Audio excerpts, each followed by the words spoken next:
start up the YouTube side. I forgot to do him. Come on, YouTube. But yeah, it'll be there. It'll be on here, and you're welcome to jump in here with questions just like you're doing. The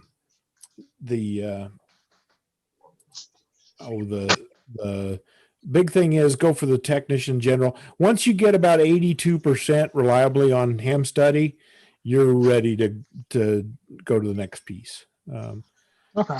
We got a lot of guys that say, I won't quit until I get 100% on this. No. Just show up. The idea is get past the test, and then you learn stuff once you've been licensed.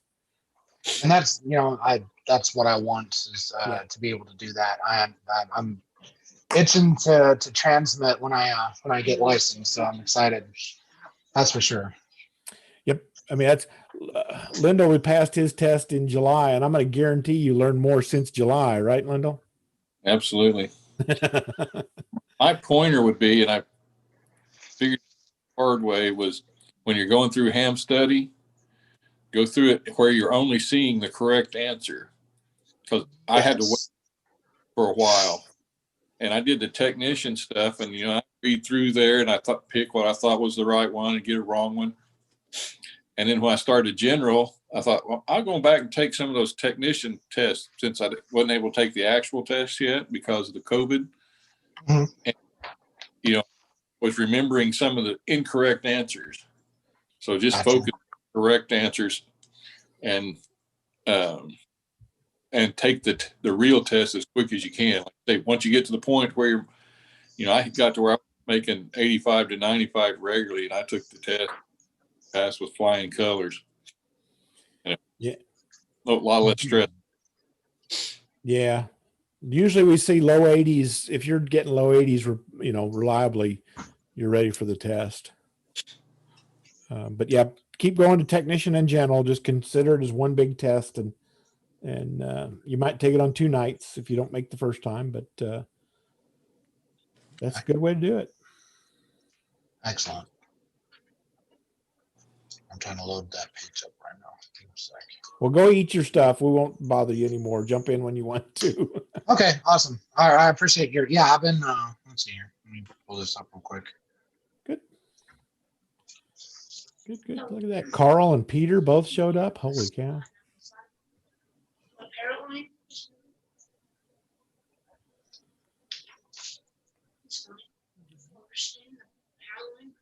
And Peter's ignoring us. Okay. All right. Yeah, I'm going to go ahead and cut the audio so I can eat. I'll jump here in a minute.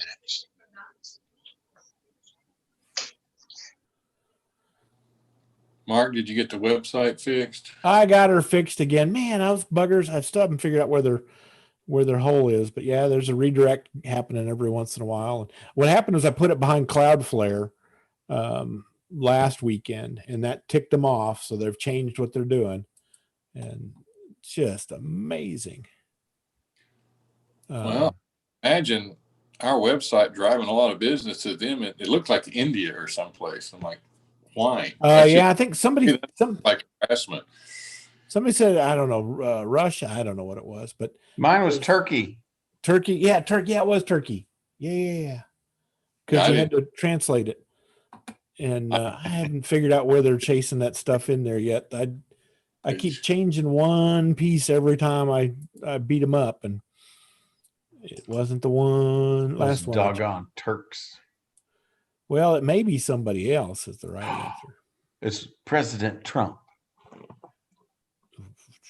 I was going to say the Russians. It may be the guys from Noble, and they're just same trying thing, to. isn't it? Who knows what's going on? Let's see. That has been aggravating for about a week and a half now.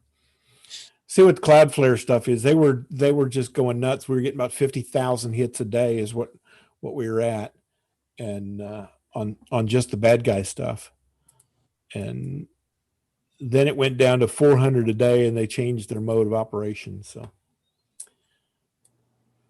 oh well, it's cat and mouse. Cloudflare. Let's see what they're doing today. So anybody put up an antenna, do something fun, get anything done? Oh my God, it's Mr. Phil. Hi, Phil. Oh, he's connecting.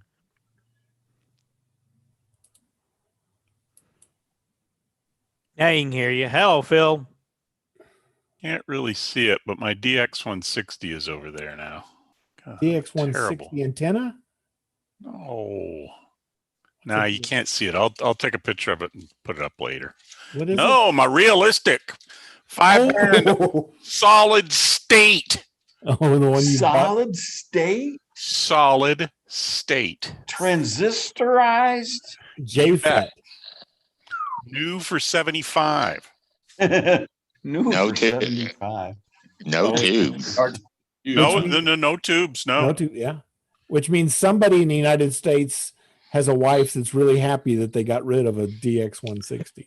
I think it was an estate sale, actually. Oh, But the speaker was separate, but I just ran it into my mixer. So yeah. you remember they came with those speakers. Yeah. Realistic speakers. You bet. Well, speaker. Speaker. Speaker mono. Mono. Mono, a mono. So does it work? Because Yeah, it's. Can you not hear WWV in the background? actually I can't.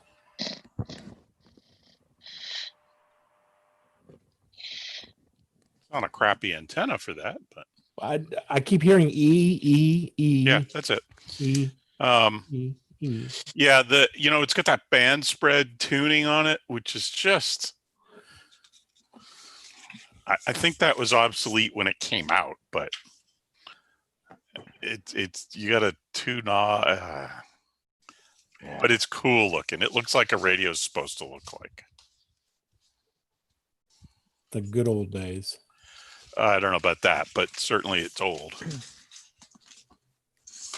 Who was that? Hammerman that did that? No, Had no. two this- big knobs. oh, I don't know. No, this is a. You remember the Radio Shack DX radios, DX 150 and 160? Yeah. Yeah, I got a 160 the other day, and it's got a band spread. It's got a main tuning, which actually has a little weight behind it, which is nice. But then it's got this band spread thing that you got to fiddle with, and it's crazy. Uh, Like it's 1965 or something. Imagine that. So what is band spread tuning? What is that? I don't know what the idea was. You can tune with the main tuning knob, but it's almost like it's a fine tuning thing, but it's got its own dial thing, and you adjust the main tuning to a mark on the thing, and then you adjust it's weird. Yeah. You got to see it to understand. Well, you got to see it. I don't know that you'll understand it. I don't. So Is it?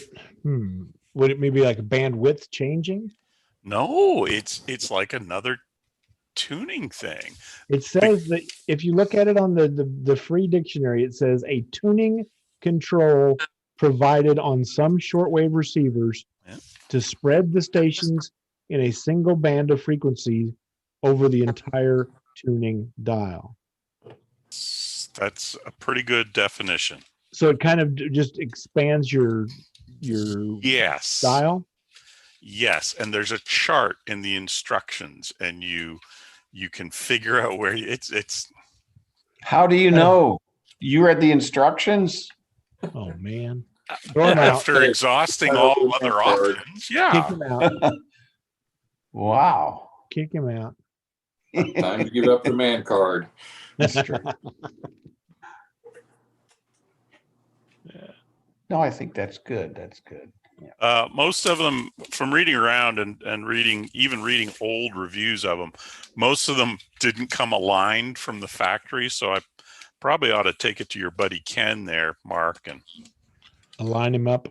have him align it. Yeah. So I can at least sort of figure out where I'm tuning to. Where something comes together. Well, there's Paul. How's Paul doing? Oh, not too bad. I was even playing right with the radios tonight, and getting a little more proficient in these newfangled digital modes that came around since 1978. So yeah, so I'm slowly making progress, learning about JS8 call and FT4 and other things on my Raspberry Pi that got installed, and I have no idea what they were. I just put everything on. So I'm getting there with one wire in the backyard. Your little finger's going to be tired here soon doing that FJT8 call. You're going to have to do a finger exercises on the For which one? on JT, all those JTs, the FTs and JTs. You're just you'll wear that finger out. Yeah, I'm finding even though I've bungled my way through a couple of JS8 QSOs on there, I like that was a little more interactive than the FT4 and FT8. I worked some DX tonight while the program was in the background and I was doing something else. So, but I'm just learning all the different things, what they all can do, and all their different functions, not just go chasing grid squares. So I'm just trying to learn what I can all about them. So I'm getting there slowly. Still nothing more than that wire antenna at this point, though. Well, it's all you take. It's all it needs. Yeah. And what's distances are you getting? How far are you going? Well, with the digital modes, a couple times, one guy in Russia heard me, and another one over in the UK. I worked Wales, I think, and Spain. Now the other night with 15 watts and the little wires sloping up from the ground in the backyard, I almost got contact on sideband with Slovenia, so that was kind of nice. But he came back, he just couldn't get the November 1 part of the call out of the noise, or because my signal was so low and couldn't dig that out. But so I was happy with that. Well, cool. But, I'm enjoying learning all the new stuff. There you go. Slovenia is my new that's my new go-to land. I got some emails from AT&T that came from Slovenia, and they were very well crafted and better than the ones in the United States. And Ken here said, "Oh, there's a lot of U.S. expats over there in Slovenia." So I found us some houses and some jobs over there. So Yeah. if I can get to it, I'll move to Slovenia. I just came across an article. That's one of the best places to retire. It's like the top 10 list of best places to retire if you've only got $150,000 saved up. You retire and not have to worry about it anymore. Really? Yes. We weren't finding the real estate we were finding was not in that class. We found one fixer upper that was a 600-year-old or 300-year-old house that had like one bathroom and needed a lot of work for $50,000 US. Now, Did the description start with the word charming? Well, Wait. it had a wood stove in the middle of the house. Needs a little TLC. Yeah. Now the house I picked, that was one Ken picked. I found one was a $4.5 million mansion with a sea view and an infinity pool and all the rest. So mine's a whole lot better. But it was $4.5 million. It would have been $4.5 million here. So I don't know what they're talking about. Good retirement days, but maybe there's some good bargains. Well, what they were quoting was, you can rent an apartment for, so many hundreds of dollars a month, and it costs $1,000 to $1,500, depending on which location. But plus the requirements to get in for temporary to permanent residents, because it also talked about like Italy and France, saying, if you can show, but it seems like Slovenia or one of them, it's like if you show that you've got $24,000 saved up, they'll take you. It's like, so basically you can live on your own without having to take any government assistance. Huh. Well, maybe we'll have to try even harder. That's yeah.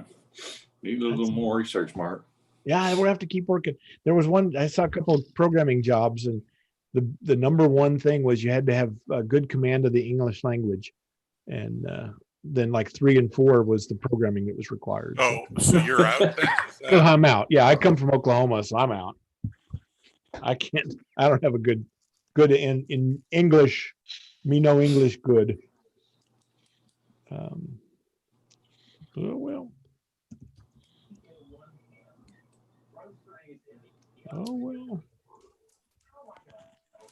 Had some weird stats that was like the average age was 45, and I think the births were like 0.2 per thousand, and the deaths were like 50 per thousand. So they were really just getting older. Nobody was having kids and bringing them there. So I said I wouldn't be a good one for that.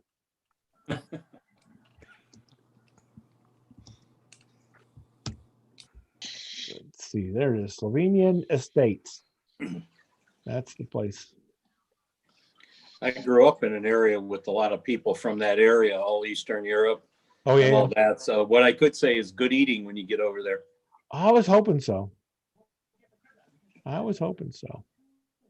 Let's see if my mansion's in there. Yeah, I think now. I think this one with the pool is no, that's only 1.3 million. That was 1.3 million euros. So see, it's nice. Nice. That Pool. looks like Bin Laden's old place. Good view. Good view. So how's Phil doing? You're still out of the hospital 2 weeks in a row, man. That's pretty good. I'm out of the hospital 2 weeks in a row, slowly recovering, learning how to walk again. I did a lot of that in college. That was a different problem. Yeah, That's usually Sunday morning. You are the practice round. That was Practice round for what? It's good to hear you. Nothing, no long-term effects from your goodness. Well, we thought of, so far so good. before, and I wanted to work out. They don't have me on any long-term meds Your real friends come over? any more than I already had. There you go. You know, reasonable, but your face was angry. Hi, Bill. What are you letting us hear? Wow, what? Letting us hear. What are you TV. playing?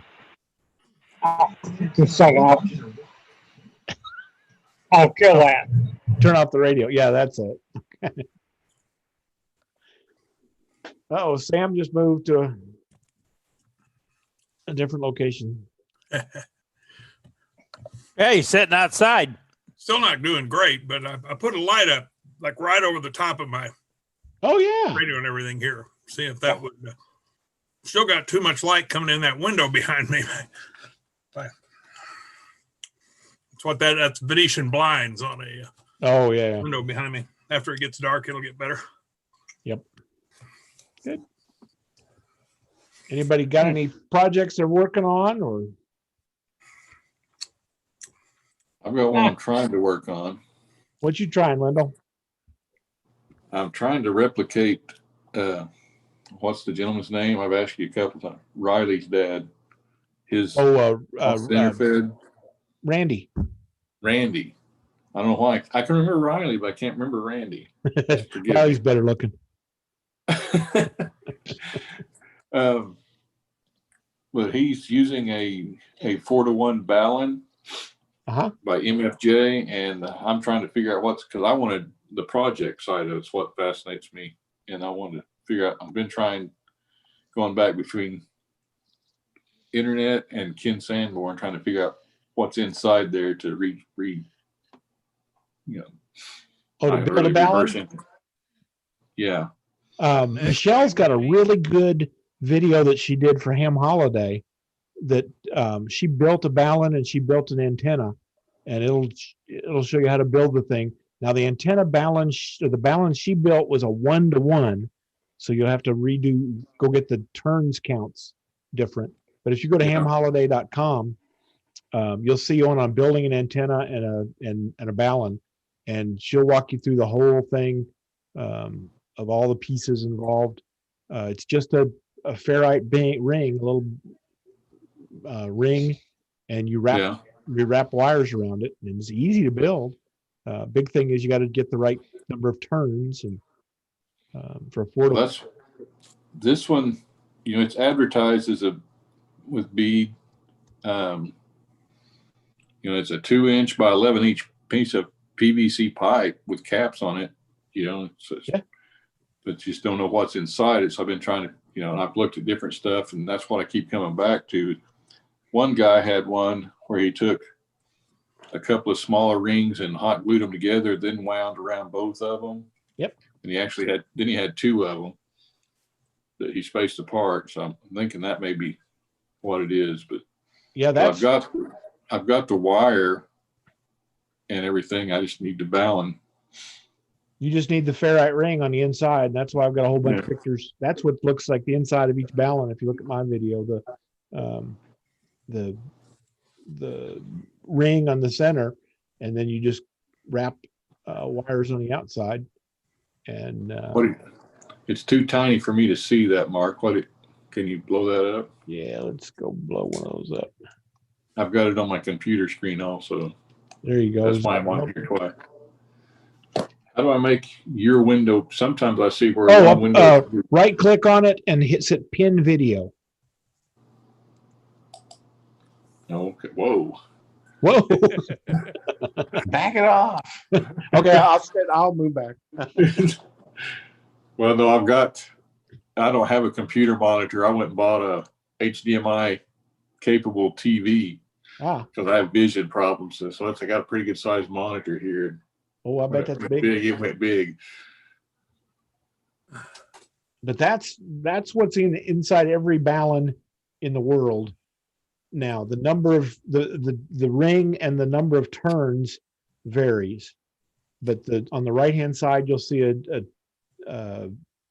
unbalanced connector, and on the left side you'll see two balanced outputs. So the left side would go out to your antenna, and the right side would go to your radio, and that little coil in the middle is the magic that makes it happen. Neatly done. Yeah. I've been watching.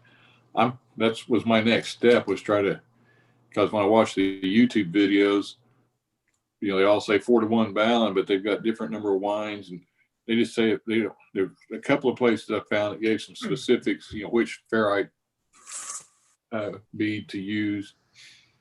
But before I go out there and do it, I want to understand it a little better.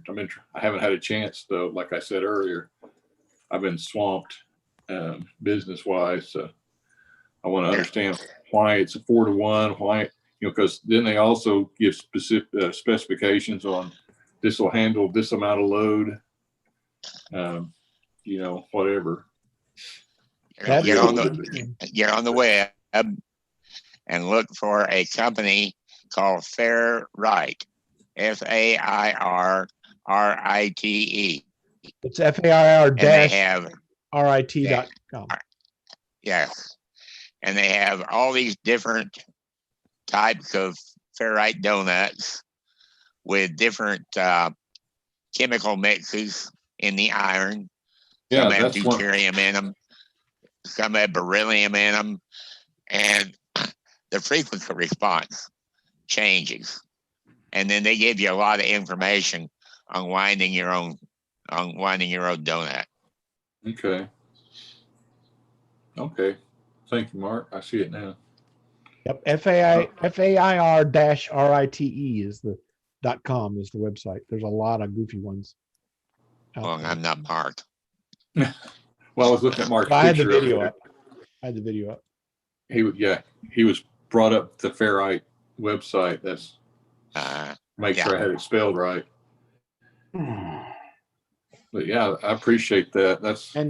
I found a few sites by ferrite companies, and that was the other thing that's the part of the puzzle is they have, like you say, different compounds, different numbers. Right. Depending on what frequency range you're working in. This is also the company that has the little clip-on ferrite beads that you could clip over your 214 or RG8. Yeah. And it will create a high longitudinal impedance and suppress RF currents that are flowing down the outside of your coax. Okay. Who's your friend there? Oh, he thinks he owns the place. Got to be Sonic. Oh wow. The, the problem It is he likes to show his butt. Well, he looks a lot like a cat I just lost here, but the past year. So Yeah, those on the screen now are the snap its, the round cables they'll snap over, which what Phil was talking about. okay. Now the mix, if you start getting into mix, which one's better? Oh my gosh. I don't have any dogs in that fight, but man, That it's a can get lot real of fight. complicated. Yeah. I just posted his chart. Although apparently someone has worked a lot of that out, because if you go to like Ham Radio Outlet or some of the other supply stores, you can buy the clip-on beads for the HF band. Now I don't know why they chose the ones they chose. If you go to Ferrite, there's about 100 of them in there. I know it. You have to figure out which one you want. Yeah, Carl's got a pretty good little list right there. Yeah. And I guess the 16T is the device you buy, the size. Okay, I'm trying. There's Carl. I learned something new tonight already. How to manipulate and zoom a little better. There you go. Now you're a Zoom-matic. Where did you find that, Carl? Is that just something you had on hand, waiting for me to show up? Yeah, it was on my computer. And let's see, where did I find that? I think there's a website it's actually a Facebook thing for building antennas. I think it's actually called Building Antennas. Okay. And that was posted on that, I believe. And I will tell you that if you've got 20 people building balance, you'll get 22 different answers for what. That's what I'm seeing. Like there's like a million YouTube videos, and if you just even specify in 4 to 1, everybody's got a different twist on it. It depends on what your rings are, what ferrites you have, what chemical mix. Well, Randy was bragging on his, able to do so many bands with that one antenna. I'm in an apartment, and I could think I could pull it off, but the way my apartment is arranged, they got some trees out in front, where I don't think it would be an issue. Plus, it's something I could take with me when I go. I'm hoping not to be there a whole lot longer. There you go. Where I could just put out one antenna and do multiple bands is very appealing. Like I've got most of the materials. If I could just figure out those beads and which ones do and how to wrap them. The right answer is you pick somebody who says, I got one working, and you just go with whatever you see. Yeah, well, that's like I say, Randy's got one, but I don't know what's inside Randy's. And there's only so much information on the MFJ site, so yeah, I think I'm getting close, but there is a dude, K9YC, who does a lot of stuff with chokes and balance and whatnot. I just put his page in the chat window. Hey, look at that. Came right up. Look at. He's got a bunch of other stuff on there too, but if you scroll down, he's got a whole thing on VHF, UHF chokes. He's got another one on RFI, ferrites, and common mode chokes for hams, transmitting chokes for 160 through 10, blah, blah, blah, blah, blah. You want to read about chokes and balance and ferrite and mixes, this is not a bad place to start. I'm not seeing that on screen anywhere. It's in the chat window. Mark's got actually pulled it up there, but if you go to your chat window, the URL is in there and it should be clickable. If you're on a phone, I don't know, but. Well, I've got my computer screen up also, but I don't, like I said, I'm using a television instead of a monitor, so there's no speakers, so I don't get audio. I've got speakers connected, but since I don't have a microphone, for some reason it doesn't connect the audio. So Yeah, if you Okay. if you look at the chat at the bottom of the screen of the Zoom, you'll see something that says chat kind of in the middle. okay. Click on that. That'll give you a chat panel, and that'll give you the. Says, well, it pops up a small window that says Zoom chat group or group chat. Yep, should see audiosystemgroup.com. Yeah. This guy, if you read his stuff, you will definitely sleep well. No matter how loud the thunder is. Oh my gosh, it's good stuff, but man, Right. it gets deep in a hurry. He does really It good. job does. on this. You don't, But it's a you good don't place. have this memorized where you can't just point me to where exactly where I need to go, the paragraph I need. Oh man, it's like they've got common mode chokes where if you're trying to get noise out, balance. I mean, just all kinds of stuff in there.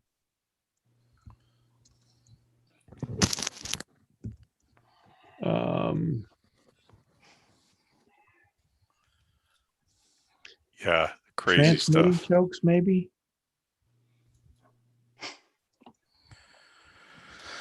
$31 and $43 are the two I hear mentioned. Mix 31 and Mix 43 are the two that I hear mentioned most. Yeah. And I don't ask me what that means, but I know they're different mixes of ferrite. Yeah. I came across a pretty good site last week, and that he talked about those two. And, it was unlike a lot of them where you just show pictures of them and doesn't mean a thing to me. He actually had some explanations and stuff. Yeah. I just ran out of time. Carl just appeared on my screen. TDK, who back in the cassette days was very big. Cassettes are coated with ferrite, and they have a place over near Shawnee, and I think they actually mined ferrite over there, if I'm not mistaken, or made it, or however that stuff works. Looking at Google, it appears that they still have a place over there. Yeah, I don't think it's TDK anymore. Oh, okay. I think they've shut that down with the advent of computer stuff. And trying to find the tab to get back to Zoom. Looking up here, I'm counting a tab. I've got like 5 tabs already open that I can read the ferrite. I was researching last week. I got 14, so yeah, I get it. Where did it go? Yeah, let's see. Says ferrite, the one that Phil was talking about, is the only one that makes that 31 mix. In this guy's stuff.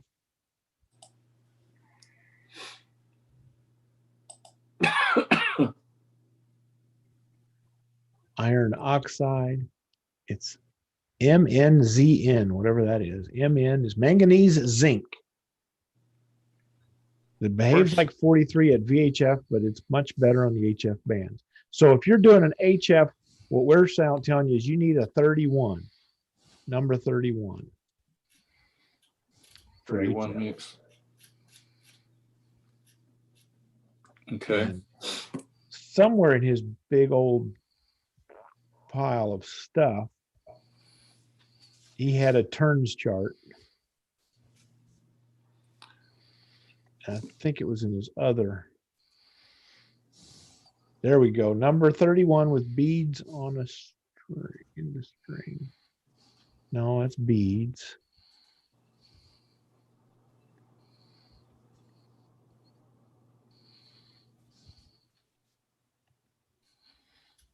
There's how you can test them. These guys were doing their coiling and then soldering on a pair of 100 or a single 200 ohm resistor and checking it with the SWR meter to replicate having the cable attached to it or antenna. Getting some pretty impressive numbers across multiple bands. Well, that's just the balun is the problem. I mean, that's how you test the balun, which is fine, but it doesn't do anything for the antenna. Because they were doing a dummy load then with those resistors, right? Yeah. Yeah.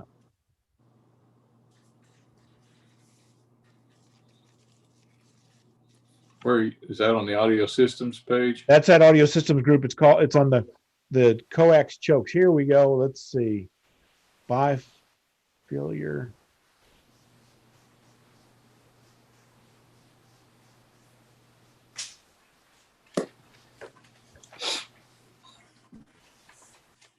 So 8 turns of number 12 on 231 cores is what he's got on this chart.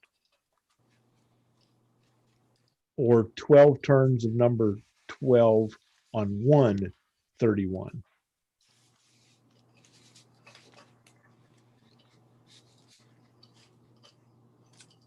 What frequency was that for, Mark? Frequency is down at the bottom. So 10, 20, 30. So that's going to be HF from 1 megahertz on the left-hand side to 30 megahertz on the right-hand side. Oh, okay. 1,000 ohm impedance. I'm looking at his 2018 cookbook on a PDF. And he's 28 what? 2018, the year 2018 cookbook.pdf. I can't tell you exactly how I got to it, but it's on the audiosystemsgroup.com. Yeah. There's a lot of information here. Well, looks like I got some more research to do. Oh man, this will make you. I told you you'll sleep well at night. If this is, I'm at page 94 of 156.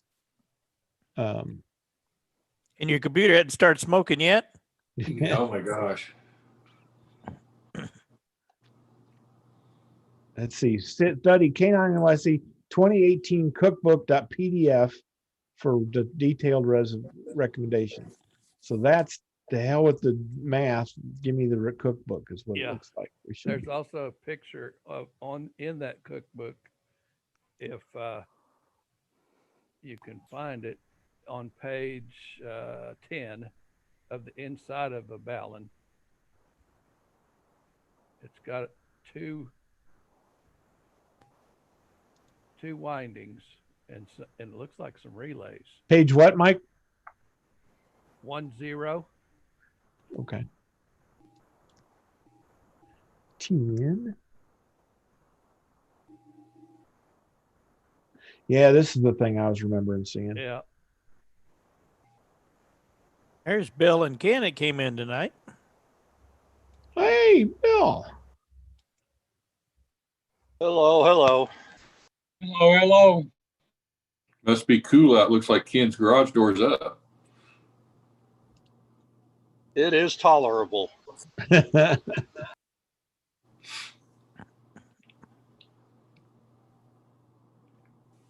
Yeah, this cookbook is the one that will tell you how to build it all.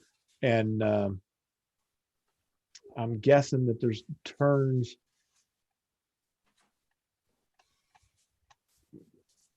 Mike, was there something at the beginning on turns? Yeah.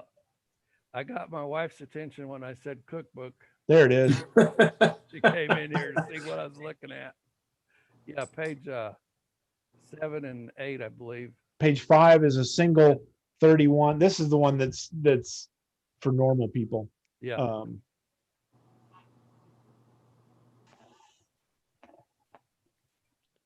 This is coax chokes.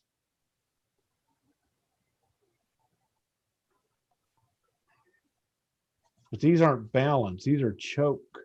Right. This is you're trying to get rid of common mode stuff. So that's not the same. That's if you're wrapping your coax through it. Well, in the MFJ site mentions it's Teflon coax at the. In the Ballon? Yeah. Yeah. Is that a 4-to-1 matching Ballon then? It says 4-to-1 current Ballon. Yeah. Is their description. Yeah. But those are the ones I'm showing on the screen are just common mode choke stuff. So it pulls out choke stuff. Okay. Doesn't do the matching. But yeah, there's tons, and that is the big site, boy. That guy's got so much stuff out there.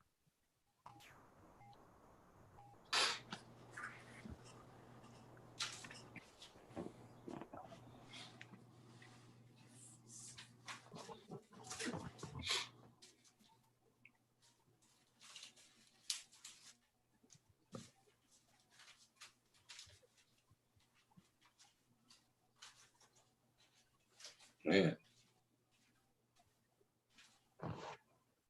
Well, that goes back to what we were saying earlier. Once you get your license, then you start learning stuff. Oh, brother. Well, that's why I got into this. You know, Oh, brother. I wanted to, like I was telling you when we first met, this is all black magic to me. So I want to. It is. I could just go, break out the plastic and order that ballon, but I think it'd be more fun to figure it out and build it. It doesn't look like it'd be that tough to build it. It's not. And it'd be about a fourth the cost. So. Yep. Not that they're not that expensive, but. Well, the way I think about it is you can screw 3 of them up and then still get one good one. There you go. Thanks for that vote of confidence, Mark. I appreciate it. No, that's just me. This is me. You can always afford, let's see, you can buy a tool and then screw one up, and then you're still cheaper than if you bought it. I found my new tagline last week. I forget who it was. I wish I could give proper credit for it, but he was actually crediting somebody else, and he was talking about something. He goes, if you don't have something that's home brewed, you can always use, what was it? He had it more clever than that. It's like, if you can't do it with something homemade, a store-bought one will do, or something like that. It's kind of backwards. What most people will say. Well, that's all my stuff. Do these ferrite rings come marked with what they are? I have a couple, and I don't remember what I bought way back when. They should be. Usually their color, they'll have a dot on them that's a color dot, is what usually they do. I've seen them with color more often than not. Mm-hmm. And then you go figure out what the color is from wherever you bought them. Ballon 4-1. Turns. I mean, the construction's easy. The problem is, what do you want to, what do you end up wanting to do? And the idea is you put 50 ohms in, 4-1, you get 200 ohms out on the output side.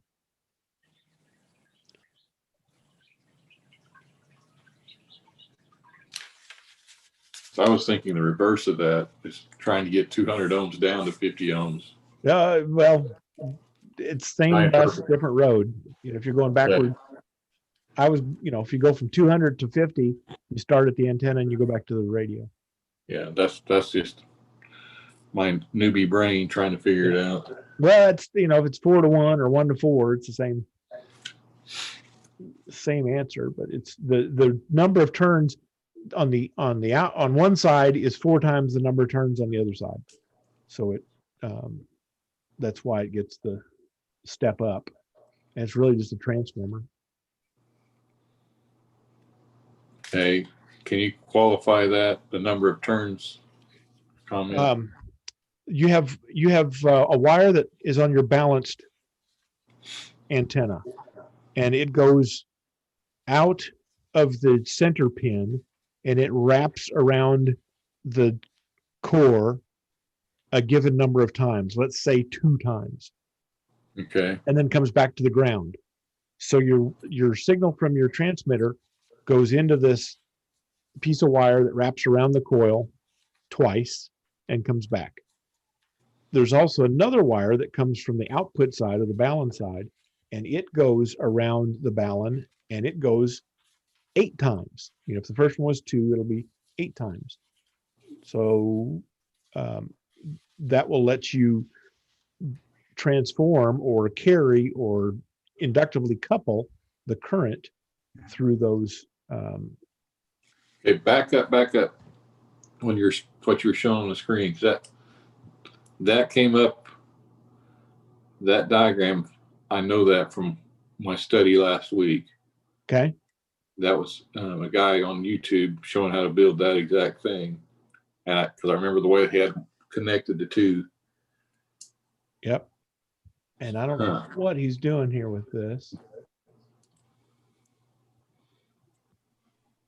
I definitely recognize it was that exact photo. Yeah. And he was showing how wide, and he wound them reverse, one direction, clockwise, and the other one counterclockwise, if I remember right. I don't know what, he made a comment. I mean, it sounded like he was following somebody else's deal. He says, I'm doing it this way because you can do it the same. It doesn't matter, but that's just the way I do it. I'm like, okay. Well, you're wanting to wind them backwards. You want to wind them the same is the right answer. But if you look at this one, it's zoop, wired input, and then you come through. In this case, you come through the center, cross over, and do it again. That's all about efficiencies. And this one, I guess the balance comes out the top of the top left and the top right, and the unbalanced comes out the bottom is my guess.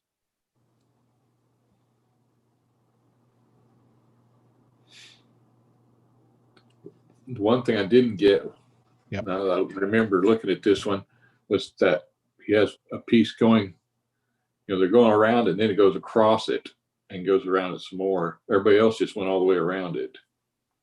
I was wondering what the deal with that was.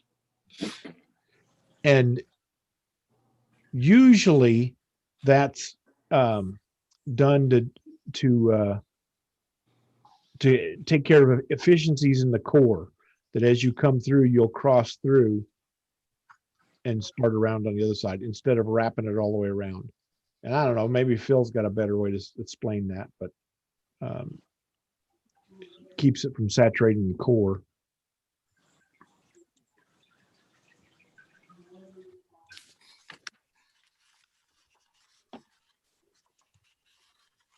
Maybe not. Let's see. Carl's got his link in the chat for that common mode chokes. Art.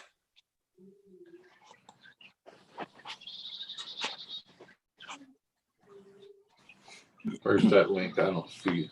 It's in the same chat.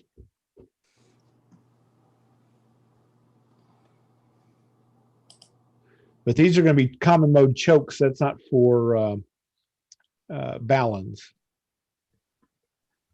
Okay. Balance. But yeah, there are, just thousands of. Opened up a real can of worms, didn't I, Mark? Oh man, that's what this is for. Exactly. That's why we're here. It's here for worms. We're all about the worms. That's right. There's Good Mr. Wayne. There's Mr. Wayne tonight. Yes. That. The western flank. They always said go west, young man. Well, I'm not young, but I went west anyway. What do you know about balance? Wayne, you got a favorite?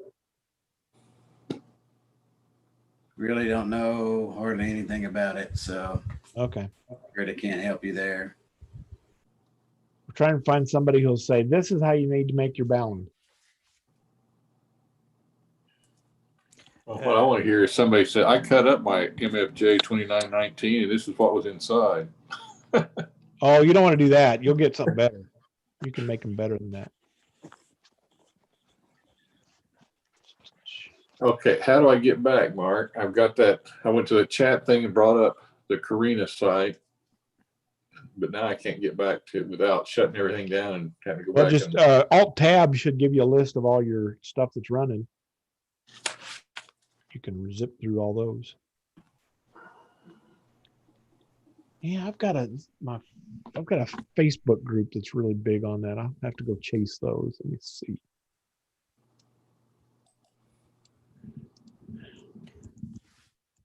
By the way, did everybody see the video this week of the repeater tower or repeater setup in Southern California burned to the ground?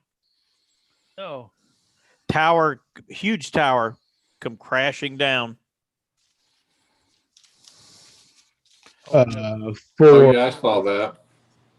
Yeah, fire come right up to it, grabbed the repeater building, got the base of the tower, got it too hot, and down the tower come. Their tagline was that shrunk by what was it, like 398 feet or something. It was like, oh, I did like see that. I didn't know it was a radio that was tower. only Amateur. 2 foot tall. Yeah, it was repeater tower, amateur repeater tower. Come crashing down.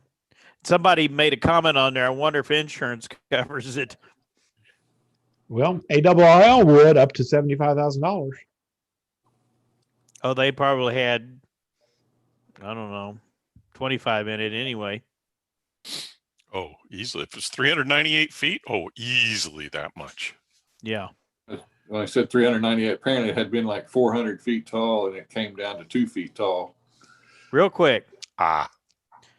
Yeah, 400-foot towers, that's a serious. Yeah, Like, I don't think 75,000 would cover that. 1,000 a foot usually. Yeah.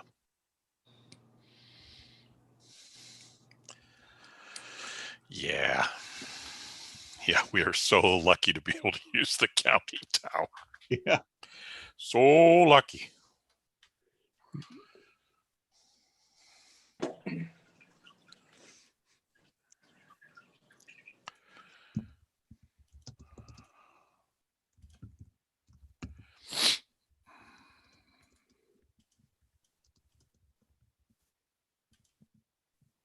I'm looking at the one Mike posted the link to. It's kind of a down. And he's got one that's getting close. Look at him. Oh, that's the one I got on the screen. Good. Yeah. 4-1.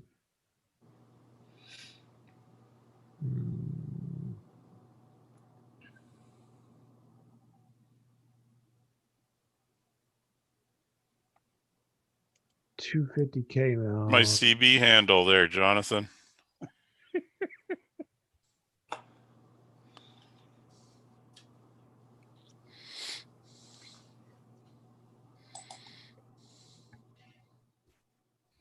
That's what I said on a different on a Facebook group. They were griping about CBers and XCBers, and I said, look, every ham's an XCBer, and every CBer is a future ham. Just get over it. That's right. Yeah, I never got that. I mean, I knew a lot of stupid CBers, don't get me wrong, but the blanket condemnation thing, just never understood that. Yeah. Radio does not know the difference between 10 and 11 meters. I swear to God that the 11 meters is some sort of sweet spot in the ionosphere, because there's stuff on there and 10 meters will be silent. You got to push that button on the side of the radio. Is that what it is? Yep, that's exactly what it is. All right. If you don't push that button on the side of the radio, it never goes anywhere, and the bands never open up. Is that how that works? Yeah, that's exactly how it works. Field day is exactly like that, where, bands always open up for field day. Really? Really? The bands don't do anything except for contest days. Yeah, Get out there and squeeze the button, man. Right. Satellites are real active right now. Oh, I bet. Man, they're active. Mark Clayton, did you ever get your antenna solution? No, not really. I'm still playing with my end feed antenna to back. I got it run along a neighbor's privacy fence at the moment. But I'm going to end up going, now that I got a new roof on, I'm going to take it up there on the roof, and I'm going to try to do an inverted V with it. I got an idea how to do it on the roof and see how that works. I'm kind of curious about that. Yeah, me too. You got something working. What'd you get working? What do you mean? Didn't you and Ken get something working? Well, yeah. Ken brought over his 20-footer fiberglass, and we zipped it up to 20 foot, put it on a tripod, and hooked it up, and it worked pretty good. If he'd have brought his 32-foot, we probably would have done better. A lot of noise. Oh, a lot of noise in the local area. Yeah. Well, we've You got. probably didn't have a good ground though either, did you? That was before the ground. Yeah. Yeah. The ground should eat up a lot of that. Now, I set that antenna up the other night, and I had a good solid contact in Costa Rica. Very good. With that little $3 one counterpoise vertical antenna with a $20 fiberglass pole. Now you're showing off. Hey, it works. I heard you only gave $15 for the pole. The pole was $22, I think. $2.50 for the SO239, and the wire was scrap. So that was basically a 20-meter dipole that you put vertical with a counterpoise laying off to the side. Is that? That's basically all it was. Yep. Without radial field. Just that one counterpoise. Yeah, one counterpoise. And it was about 18 to 20 inches off the ground. The counterpoise. I said it just It bothers works. me. We just got a court order in from Costa Rica, a new Great Dane puppy. Had it airmailed to us. Can you airmail puppies? Really? Yeah, well, as far as Florida, and then we had to get a shipper to bring it in a vehicle. Oh my! How do you get them through the little slot? Yeah. I used to volunteer for a group that rescued dogs, specifically bird dogs, and there was pilots that would volunteer their time to transport them all over the country to get them to a home that would keep them. I'd go down to Will Rogers and pick them up, keep them for a few days, and then meet a group that was a convoy of people going all over at different locations.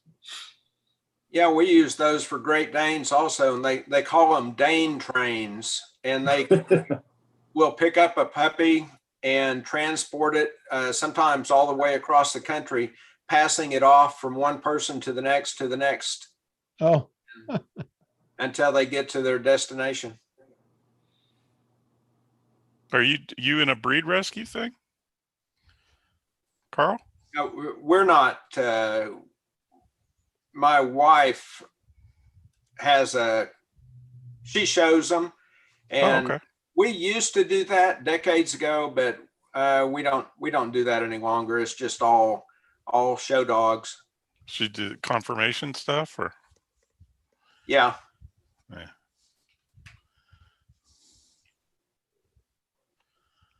But Mark, to answer your question on the antenna problem, I solved one real quick just using your $10 tape measure antenna and a Bofang. Oh, on satellite? Yeah, hitting all the satellites. Yeah. Works real good. Peter Core did that out at that ham thing that they have out in northeast Oklahoma a couple years ago. And he just stood out there in the parking lot into his phone, worked very, very well. Yeah, we did pictures. Yeah, we did a couple of those at Club Picnic a couple years ago. Yep. I'm trying to, there's just so blessed many. I'm on a Facebook group that's end-fed half waves, and they make zillions of these. Yeah, I'm on that group. I got a question for the group. That's why I was asking Mark Clayton about his. I've been on that group too. Oh, there you go. Well, it's your question, Wayne. Stump the chump. Okay, so now I've been here at the new house for 3 months now, starting to think about how I want to get some stuff set up. Not quite sure what I'm going to do, but And don't hate me too much, but I was thinking of, instead of putting up my vertical out here, I was thinking of, I've got a brand new G5 RV that's still in the package I've had for like 6 years. So some people hate Do it. them, some Do people love them. Do it. Yeah, do it. If you got two pretty good tall trees, you got it made. Well, I've got some good trees at the back of the property and the house at the front of the property, and I can stretch it out over, the whole back half of the property. There is about an acre. Sounds like a Stretch it from the plan. house to the tree, maybe. From the house to the tree would be a pretty long stretch, but I don't know. I'm kind of contemplating something like that. I'd like to get it a little further away from the house, but I don't know. I just wondering what y'all's opinion was of the G5 RV, because some Need a are tuner. just totally haters. Yeah, that and Need a tuner. Yeah, that and a tuner, and run it between two big trees, and you're ready to go. I've got 2 tuners. It's a crap antenna. It'll never work. I'll take it. Yep. Okay, Yep. $80 and you can have it. No, it should work fine. I don't, Yeah. it's everybody called it a magic antenna for so long, and it's not. What it really does is it just loads up the feed line part, and it turns it into an antenna. So there's no magic, but it. And I bought it back several years ago whenever everybody was raving about it, and the ones that actually liked it. Is it got the open wire line matching section? Yeah, it's got the open wire that comes down into a bottom, and then coax connection after that. Yeah. And from what I've read about it, you got to make sure you get it up. That open wire cannot touch the ground. You got to get it up at least. Getting it up is important, man. Slingshot it, and away you go. Yeah, unfortunately, I don't have any tall trees in the middle of the backyard, but I do have some push-up poles. That's what I was gonna say. That's exactly where I was going next. Is what's your pole situation? Put up one by the house and one out farther away. Yeah, I've got a 32-foot push-up pole, and then I can add some to the top of that to get it up even higher. So also my next question is, I've also heard that you got to get it out away from the metal pole, or it'll react with the ladder line. Is that pretty much true? Yep, 6 or so inches at least. Depends on the band, right? I mean, on some bands that's not part of the antenna, but that's kind of how the magic part works on a G5 RV. Is that matching section starts radiating? So, Right. yeah, keep it away, and it'll be fine. Well, yeah, and I had thought about at the top of the push-up pole, putting in like an L with like maybe some 1-inch PVC coming out and hang it off of that, say like 12 inches away from the pole. That should do it. That's what I'm thinking. Oh, just to get the ladder line away from the pole. Yeah. That will do it. Yeah, that would be fine. Or just don't use a center pole. And let it Is another way drip to do it. down. Well, Yeah, just let it hang down towards the ground. well, The ladder line. there is Just let- that. I mean, I can. Are you talking about just hang it by the ends? Yeah. Yeah. Tie it off tight on both ends, and you're ready to Okay. go. Well, the one end by the house would not be up very high unless I actually put the push-up pole by the house and push Yeah. the end up. There you Yeah. go. How tall are your trees? Well, the ones at the back of the property are like 25 foot tall, but the ones at the front of the property is like 10 foot tall. So do Well, the put you a push-up pole by the house and put another one out there in those trees, or however long you need it, and you should be good. Up against the fence pole, fence. If you have a fence back there, use it as a, connected to a fence post, maybe to. Well, I do have a fence back there, but it's covered by the trees. Ah. Sure, I can throw a line up over the trees if I wanted to go that route. Yeah. I had a 80-meter dive pole one time that I did that. I stretched it by the ends, and it ended up being disastrous because storm came along, trees moved, and my line's right loose. Yeah, it's a wire antenna. That's what happens to them. My 4080's down. It's like the 5th time it's been down. It's been too damn hot to do anything about it, but you just put it back up. That's self-relieving. So in a times of great stress, it just lets go. The rest of us should learn from the dipole. yeah, maybe. Speaking of weather damage, ran into a friend of mine yesterday who's with the Chinook group down in Lexington. You know, those helicopters down there. Yeah. Army Reserve or whatever there. When that 115 mile an hour blast came through here a few weeks ago, it took the rotors and rotated them on their axis. Had, what do you say, 4 helicopters have damage with the parts running $4 million. Wow. From that one. Oh, because they spun the whatever the transmission is, probably. Yeah, spun all kinds of pieces. Well, I thought when they were sitting on the runway, they usually tie those rotors down. Oh yeah, they were tied down. That didn't work at 115 mile an hour when you've got a nice airfoil. Holy cow.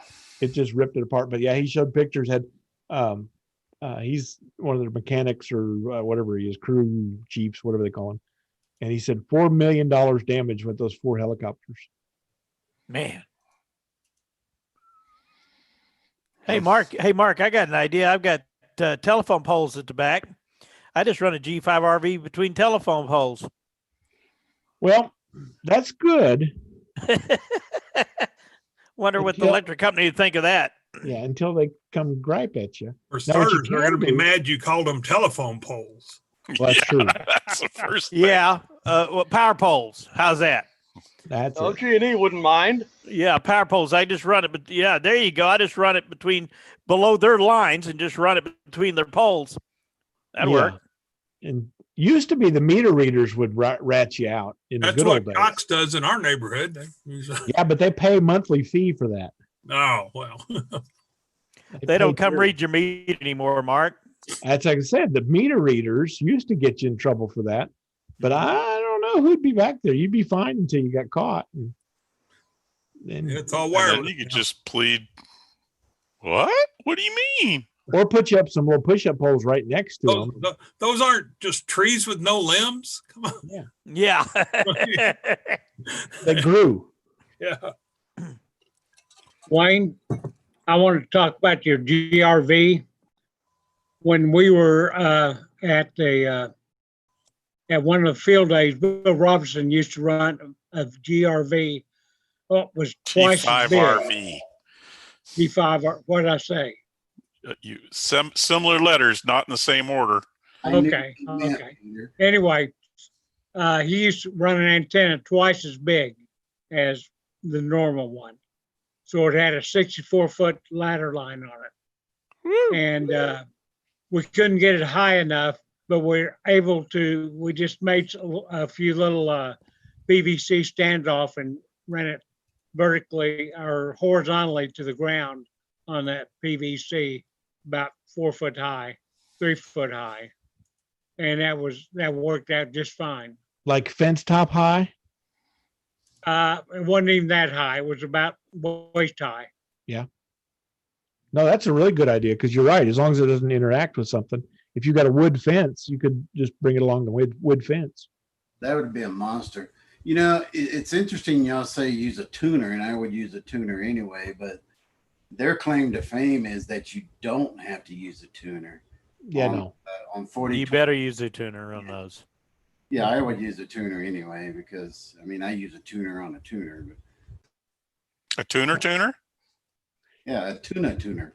They're not tuners, they're matching networks. They are. And the G5RV will not work. They say it will, but it will not work without it. What was that guy's name? Lou Varney? Was that his name? The original G5RV? Oh. Yeah, it was something, Barney. Something like that, yeah. I posted a link earlier to a website that it's to that guy, Charles Tom Rosh has a wealth of information. Well, I think you brought it up, Mark. Sure did. I think he even has a section there on G5 RVs. Does he? Oh, I also just thought about doing just a big old long in-fed wire, but That'll work too. I That's didn't- what started this train wreck with. yeah. Well, I figured that's what y'all were talking about when I connected, because you were talking about matching. Yep. And that's the downside would be, obviously I would have to have some kind of matching thing, but Yeah, but that's just a I balance. wondered though, is there a limit to the length of the wire that you can run? Because I mean, if I run a wire from, say, the house to the trees in the back right there, I mean, we're talking about, a couple of 100 feet at least. There's a limit. The problem isn't really the limit. The problem is getting a resonant frequency. So you got to be careful and pick. Usually 130 foot is a good number. That's non-resonant on any band. So if you picked, let's just say 162 feet, it would be resonant on one band or another, and that's what causes you problems. So you're looking for a non-resonant length. And I think I've got something on the website that does that. So then that's what makes me wonder about the G5 RV, how they picked 102 inches, not 100, not 110, 102 inches. Yep. Feet. And Feet. feet, yeah. I know. Feet, inches, whatever, millimeters. Yeah. Beer cans. Yeah, on the antenna page, there's something that's called a random length wire lengths, and it shows you areas that are non-resonant in wire lengths, and you can get pretty kind of wacky, but the group A says good lengths, so the A length is in red, and that gets you 15, 20, and 30 meters. So if you have a wire in any of those lengths that's non-resonant, it's really good for cable, coaxial, or the feed line. I had a resonant length in my car when I was hooking up a 20 meter section, and Gordon Jones said, cut it 20 foot 6 inches or 20 and a half feet. I'm not sure. I can't remember which is what he said. He needs to be on these calls. Yeah. Oh my God, that would be scary. Yeah, it'd be great. Yeah, we should work on that. 20 foot 6 inches, and that was non-resonant. And he says, I don't know what it is, but he said, somebody told me that when I was a kid, and here you go. And I cut the length 4 or 5 feet off of the coax, and it worked fine. It tuned like a magic thing. But 130 foot length, sort of 129 to 134 looks like, is non-resonant on everything that we transmit on. So that's a good number. And then 80, that's it, 80, 89, somewhere in that range is good on everything except 17. So if you're going to do a long or an end-fed, pick 130 foot is what everybody does for that reason. It's non-resonant. Well, I don't know. I'm just kind of throwing things out there. I haven't decided what to do yet. And then what I even thought about 160 meters. I'm getting pretty old, so I can get up there with all those other old guys. That's right. Yeah, let's see, where's my Skywire here? This is one I'm still playing with if I ever get one of them around to it. Skywire loop antenna. And Skaggs used to have those. Who did? Gary. He liked doing loops. Oh yeah. But this is 160 full wave loop, 574 foot of wire. Well, hell, build yourself a rhombic if you're going to get that much wire. Well, yeah, but you can't. Bill Baker had good luck with a inverted L for 160. How tall was it?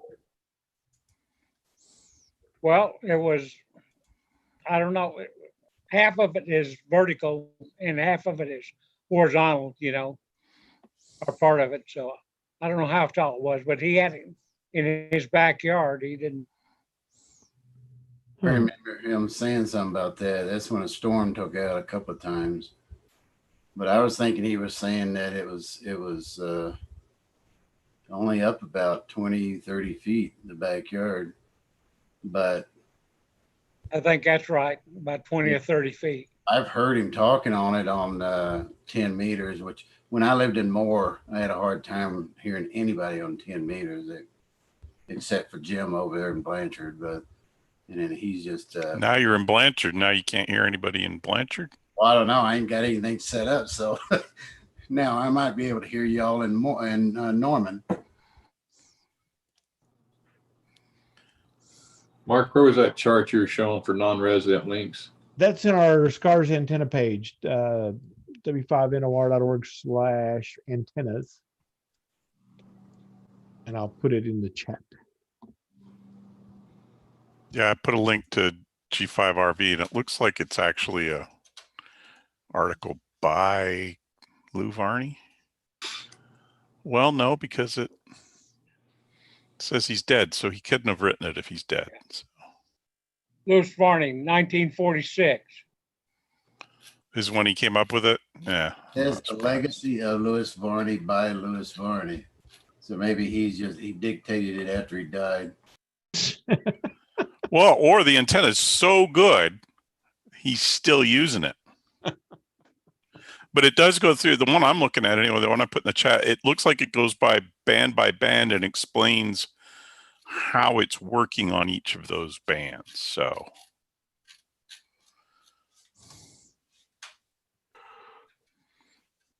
Well, if I can't run.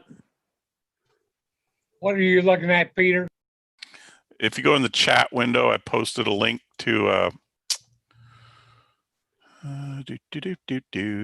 Peter, it says he rejoined the family of Silent Key hams. That means he came back to write this.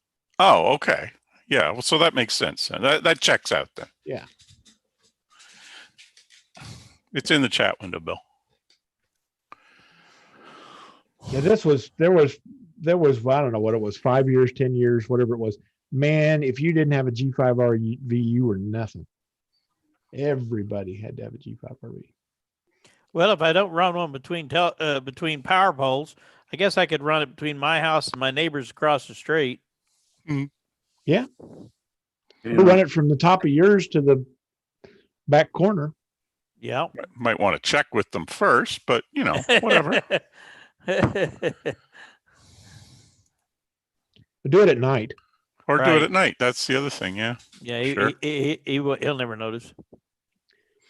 Use that small magnet wire. It's invisible.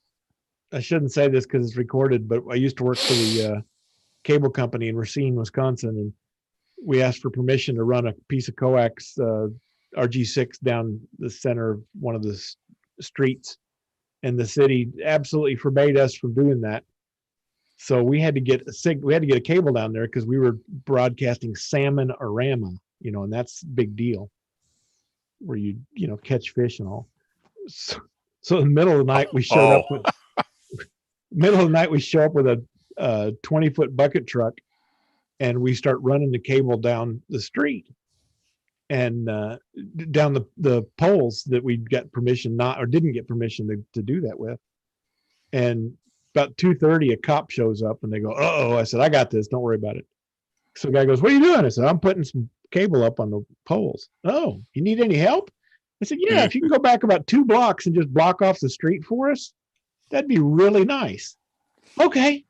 So he did. He blocked off the street all night long. We zipped the wire down about a mile worth of cable and brought it down to the Lake Michigan shores. And it sat there for 10 years, broadcasting away, doing all the live work from town. Never had a stick of permission, never paid for nothing. Life was good. Never got busted. And the cop helped us. Until now. Yeah, until I just told it and screwed it all up. Now, if they're still using that piece of RG, whatever it was, that was 1978, probably, high school. Probably sunburned by now. We actually had to take that cable later and buzz it into one of the walls of the hotels and using a hammer drill is not good for customer awareness. Well, there's Larry. Larry's building something. I thought you got run out of there. Are you finished painting? You missed a spot. I got sheetrock painted, desk set up. Whoa! Look at that. Holy cow. It almost looks like you know what you're doing. He's got blinky lights everywhere. That's pretty cool. Everywhere. I thought your brother-in-law was going to take that. Oh. He was nice. He gave us a corner. Right under the AC. Yeah.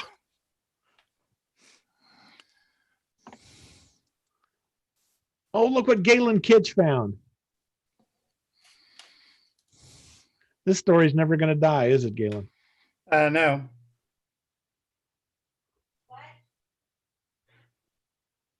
Oh, of course, when I was doing our emergency management association the other day, I was just kept my head about like this. Oh, that's so cool. So you didn't see more.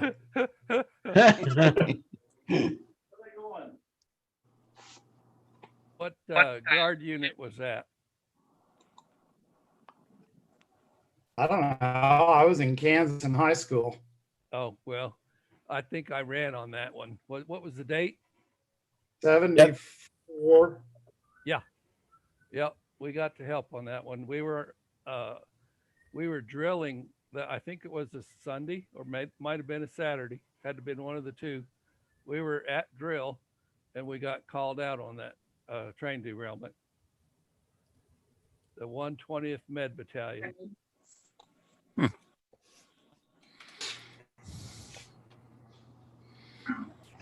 Yeah, I found it. I found it in the, what was it? The Maury newsletter, I think. The hams responded to that. Not that one. That's Oklahoman there, but yeah, I did receive that, Mark. Thank you. Yeah. Hey, Galen. Hey, Galen, we ought to take your emergency management vehicle and run down there to Galveston Island for tomorrow. Negative. Oh, where's your sense of adventure? I had it out this morning. Would you go wash it? No, I was doing we had our monthly area comms drill, and I took it over to the park and we'd done our drill and I was thinking about taking it down, going home, and about that time they put a structure fire out. So I had to very quickly take it down and go put it up and grab my pickup and go to the fire. So big structure fire? Or? Yeah, it was somebody's equipment shed out of. It's a little early to start with that, Denny. Anyway, no, it was somebody's barn. Ah.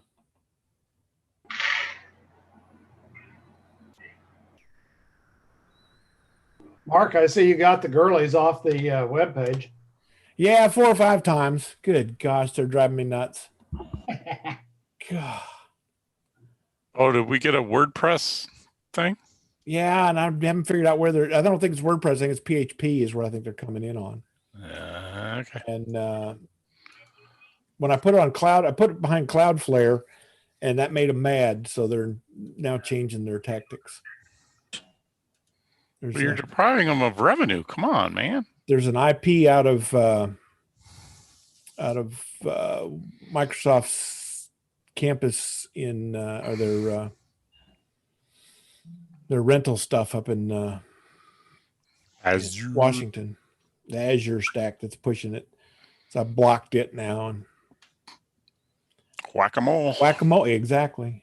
I haven't figured out where they're tunneling in, but somehow, somewhere, they were hitting about 50,000 a day on a couple different URLs they're trying to pound in. Didn't make that one, but Never ends. put it behind Cloudflare, and then they went, yeah, no, we're not going to do that. We quit. For now. Yeah, exactly. Well, then they went this other way. To other way. What's so interesting about what are they trying to do? Porn. Wasn't it porn? No, it was Turkish escort site. No idea what was there once it got there. Brother. There's got to be a vulnerability or something somewhere for them to even be interested. So, yeah, they just. I'm sure it's all day PHP. long and, yeah. Oh, PHP. Ugh, yeah. Heck, man. I just got done. I've been on a 9-hour Zoom call all day. So, yay. Yeah. Well, so what do you do? Get back on another one. Good thinking. Hey, yeah. Hey. At least I'm using the work equipment, which is a lot nicer. So, there you go. So what did this people cut your antenna for? Were you blowing up their TVs? Come on, really? I've actually asked my neighbors around. They don't talk to anybody. And I actually went around the block just to see, anybody because, I had to make some changes in my house. And, for me, it was tripping GFCIs. I finally figured out what was causing it on mine. Over the last 6 months, I somehow knocked my ground wires came off for the RF ground, came off the ground post behind my shack. Whoops. And so I was running all that with no ground. Well, duh. No wonder it's getting into everything, So I solved that, and that's pretty much solved most of my problems. But no, getting on. But as I was fixing it, I had several of the homeless people come by asking me if that could be. Do you use that to monitor our brains and stuff? Stuff like that. Look at our thoughts. And I have that really massive homeless camp 1,000 feet from my house. And did you say, well, yes? Do you get headaches often? How much does the tinfoil hat go for nowadays? Oh man, I don't know. Now it's a little bit. I guess somebody in the club lives by me because they said they went and looked at how I fixed it. So yeah, now you got to be about 7 foot tall because the conduit goes from the ground. It comes out of conduit up at the top of the antenna. So, as I said, if it was a neighbor interfering, all they have to do is ask. You know what I mean? It's not that big a deal. But I don't know my neighbors anymore. It's everyone here moves. It's a lot of senior citizens, and then when they pass on, someone, some slumlord buys the house and rents it out. Yeah, pass on from RF exposure. Is that what you're saying? Yeah. Well, since I ran 10 to 20 watts up to 3 years ago, and then I ran 100 watts for the last 3 years, now I'm at 600. Okay.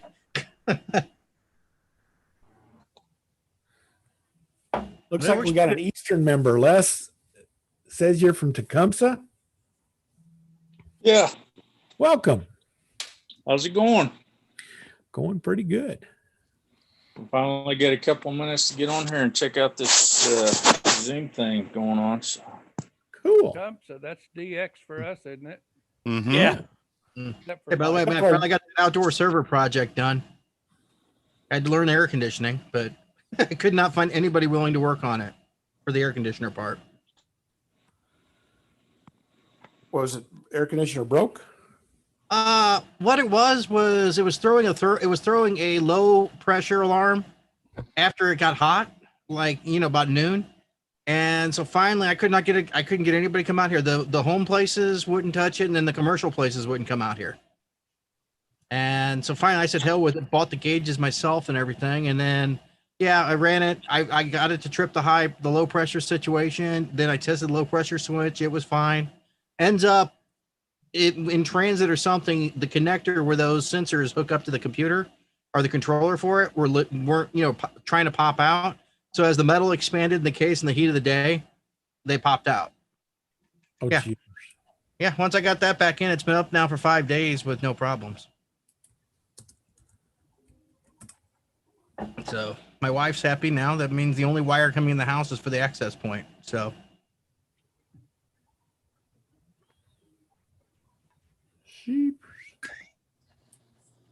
And the other thing is now all my computers are completely shielded because that thing is in a 1/4-inch steel enclosure and fully insulated. And then I've got it grounded on its own ground system.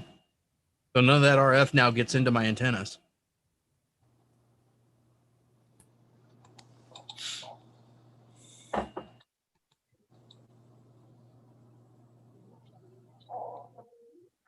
Good deal. So, Les, what do you do? What is your amateur radio story? I'm the guy that works for AT&T. Ah. I've been up there before talking to you guys and stuff. Oh, yeah. Yeah. Good thing we stopped talking about telephone poles. Yeah. Yeah, I'll probably join right in with you. Yeah, I came up there, I think it was back in March. Well, maybe it was last year. We upgraded to general, me and my brother-in-law that worked for the company too. So yep. Oh, good. Good. Cousin hooked on it this year. He just got his technician about a month ago. So drives them crazy when they're playing with CBs and you're talking to guys 50 miles away on the repeater network up in Colorado, hitting the repeaters on the mountains. Oh yeah. I went from CB to I went from CB to 2 meters. Yeah, I remember that. Yeah, my brother-in-law had a Ranger and his receive messed up on the way up there, and I'm like, yeah, I don't have any soldering irons or anything with me, and he just hit it about every 5 miles and it start working again. So percussive maintenance. Yep. Exactly. But don't give up your 11 meter stuff because you never know when that stuff may come in handy. Oh yeah. I always keep 11 meter in my shack. Just I turn it on. There's never with the band with the sun cycle the way it is. That's even worse than everything else. But you never know when that might come in handy. Yeah. After that deal though, I've got him hooked. He's ordering a book, studying for his technician. So very good. Well, good. Your debt to the hobby is paid. Yeah. Exactly. Now we went to Silverton and they've got 4 repeaters on 4 different mountains about I think they're about 30 or 40 miles apart and they're all linked together, and so we're talking quite a ways apart from one another. So you talking about Silverton? That was 11,000 feet up in that elevation. Silverton, this town is like 9,300 something. Engineer Mountain repeaters at like 13,280 or something. So yeah, we went up there a few years back. I love that place, and they got a cool museum. That mining museum that's in there is so cool. Oh yeah. I just had a little 20-watt TYT on my Polaris side by side and a little quarter wave up on top, and man, it got out great. So yeah, I just had my little Yaesu at the time, just little Yaesu 2 meter rig, and it was like working 100 miles away. Between counting the repeater rates on the guy like 100 miles. That was cool.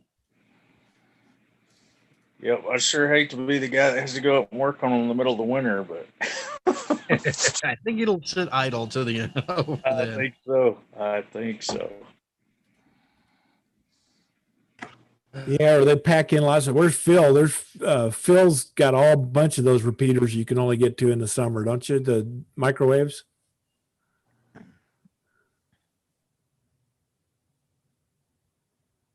Hello, Phil.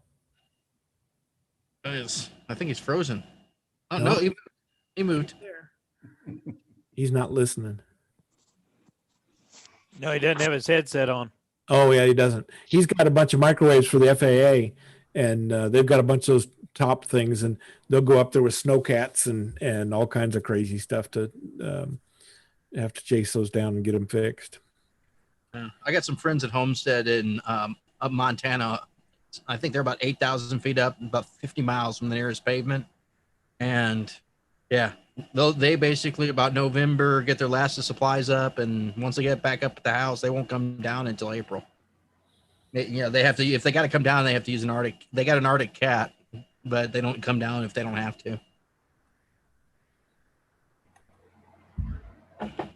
In fact, he's thinking seriously of becoming a ham. Oh man, that's perfect for out there. Cheapers. He's now listening to me he listens to Tailgaters now at night, and then he wants to know what I'm on, so he can sit here and he'll hear me on there talking, and he'll like tune in one of the SDRs. I'm like, dude, at the elevation you're at, you don't have to have anything fancy. You just throw a wire out and you're done. Yeah. And I told him, well, he's solar power. And I said, yeah, if you just had a basic DC, you got plenty of DC power. Don't just build a shack out there, set up a shack out by where your, solar power, you can do DC straight over to it. You can figure out a way to charge a 12 volt easy right there. Yeah. There you go. And yeah, you'd have it with your antenna like that. You would, you'd have a pretty powerful station just by having something 20 feet off the ground. Yeah. Or for darn sure just to listen until he gets his license. Yeah, he's looking into it. And there, he's got, see, this time of year, they're worried about they homestead. So if you don't get your stuff prepared now, you don't make the winter. So he's an IT guy. I've known him since college. So yeah, he made his money in Silicon Valley, and then ended up getting tired of living there, and so he bought a part of a mountain up there in Montana. So he just goes in there, bunkers in over the winter, or does he have internet? Yeah, he's got I helped him set up a 4G at the time 4G LTE or whatever. Yagis and everything pointing down to where he has satellite and he has 4G. Basically through a Yagi and an amp and everything. Between the two, it works. He's a developer. He doesn't need a lot of internet access, to be honest. And then he flies in. He flies into Broadcom about once a quarter. Spends a week down, in Silicon Valley, and then flies back out. So. Now, hey, speaking of the thing, here's the thing. Have you guys been seeing a movement of people starting to run upper sideband and like 80 meters and stuff like that? You been hearing much about that? Yeah, there's a group of folks. It's about damn time. There's a group of folks that are saying, let's fix that. And I'm starting to see nets. I jumped on a net the other day in fact, I go, guys, you're running upper? Yep, we are. Okay, any reason why? Why not? There's only 3 bands where lower sideband is used. Everything else is upper sideband. Yeah. Now, the good old days, it was radios. It was because the radio, the way it tuned, yeah. Yeah, the way before all the synthesized stuff. Yeah, well, so yeah, I was just sitting there going on. I was trying to figure. I saw the spike going on there. I'm like, oh, okay. I went and talked to him for a bit. So yeah, they're starting to have some of the nets are starting to flip up. They're just going to do it anyway. I guess there's no real legal requirement we have to run lower. Correct. So it's just an old convention. I forget. There was a particular radio that the way it filtered out the other sideband, it flipped depending on which band you were on. And on the upper bands, it was upper sideband. On the lower band, because there wasn't. In fact, I'm not even sure there was 15 meters back then. It was right around the Second World War. Yep. So the lower stuff, everybody just used lower, and then everybody just followed that along, and then. There's a lot of guys that'll tell you, oh, it's illegal to do that. Well, no, it's not. Nope. All the commercial stuff is upper, no matter what band. Yeah, it really doesn't matter. No, it doesn't. You just got to match it. Yep. If they ever do, yeah, like here right now, looking like we're 3916s at, there's 2 other nets that go on each side of it. Yeah, so if some of this stuff would do, it's almost everyone has to agree to do it pretty quick. At the same time, we're going to have a mess. Oh, like it's not a mess now. I was going to say, depends how good it's on your radio. When you stay away from them, 3K, your 3K is 3K. Yeah, I'd say if that filter's pretty good, I can pretty much isolate those guys talking to each other.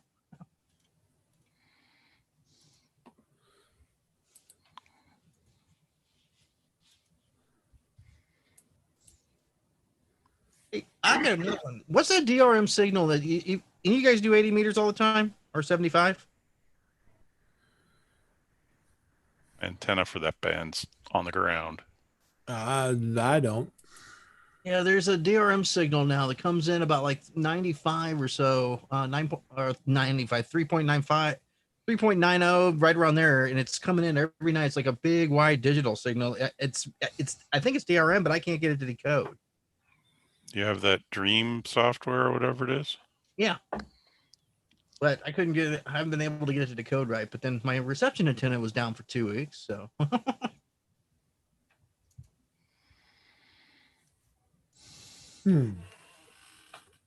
David, what is that above your left head there that you can reach up? You got and a left head?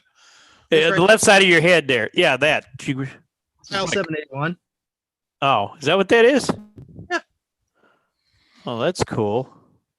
Yeah, hang on here. Let me do a flip around. Hang on. All right, it'll drop here. Hang on here. Let me. Oh, shoot. Let's see.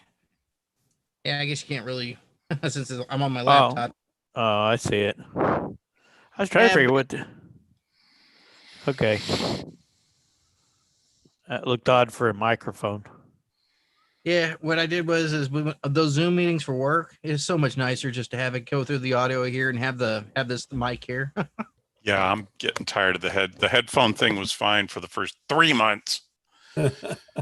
Yeah, after a while I just decided, because earlier in the year I was doing, for my other job, I was doing a lot of remote training. What I would normally deliver in person, I started doing there. When you do that for 3 or 4 hours a day, and I said, oh, screw this.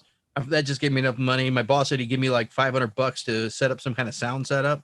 So I used it and bought Pro Audio and, made sure it worked with the ham radio. Well, yeah. Yeah, Mark, that's when I was trying to figure out how to get to hook up to the radio. Yep. Yeah, that circuit works very well.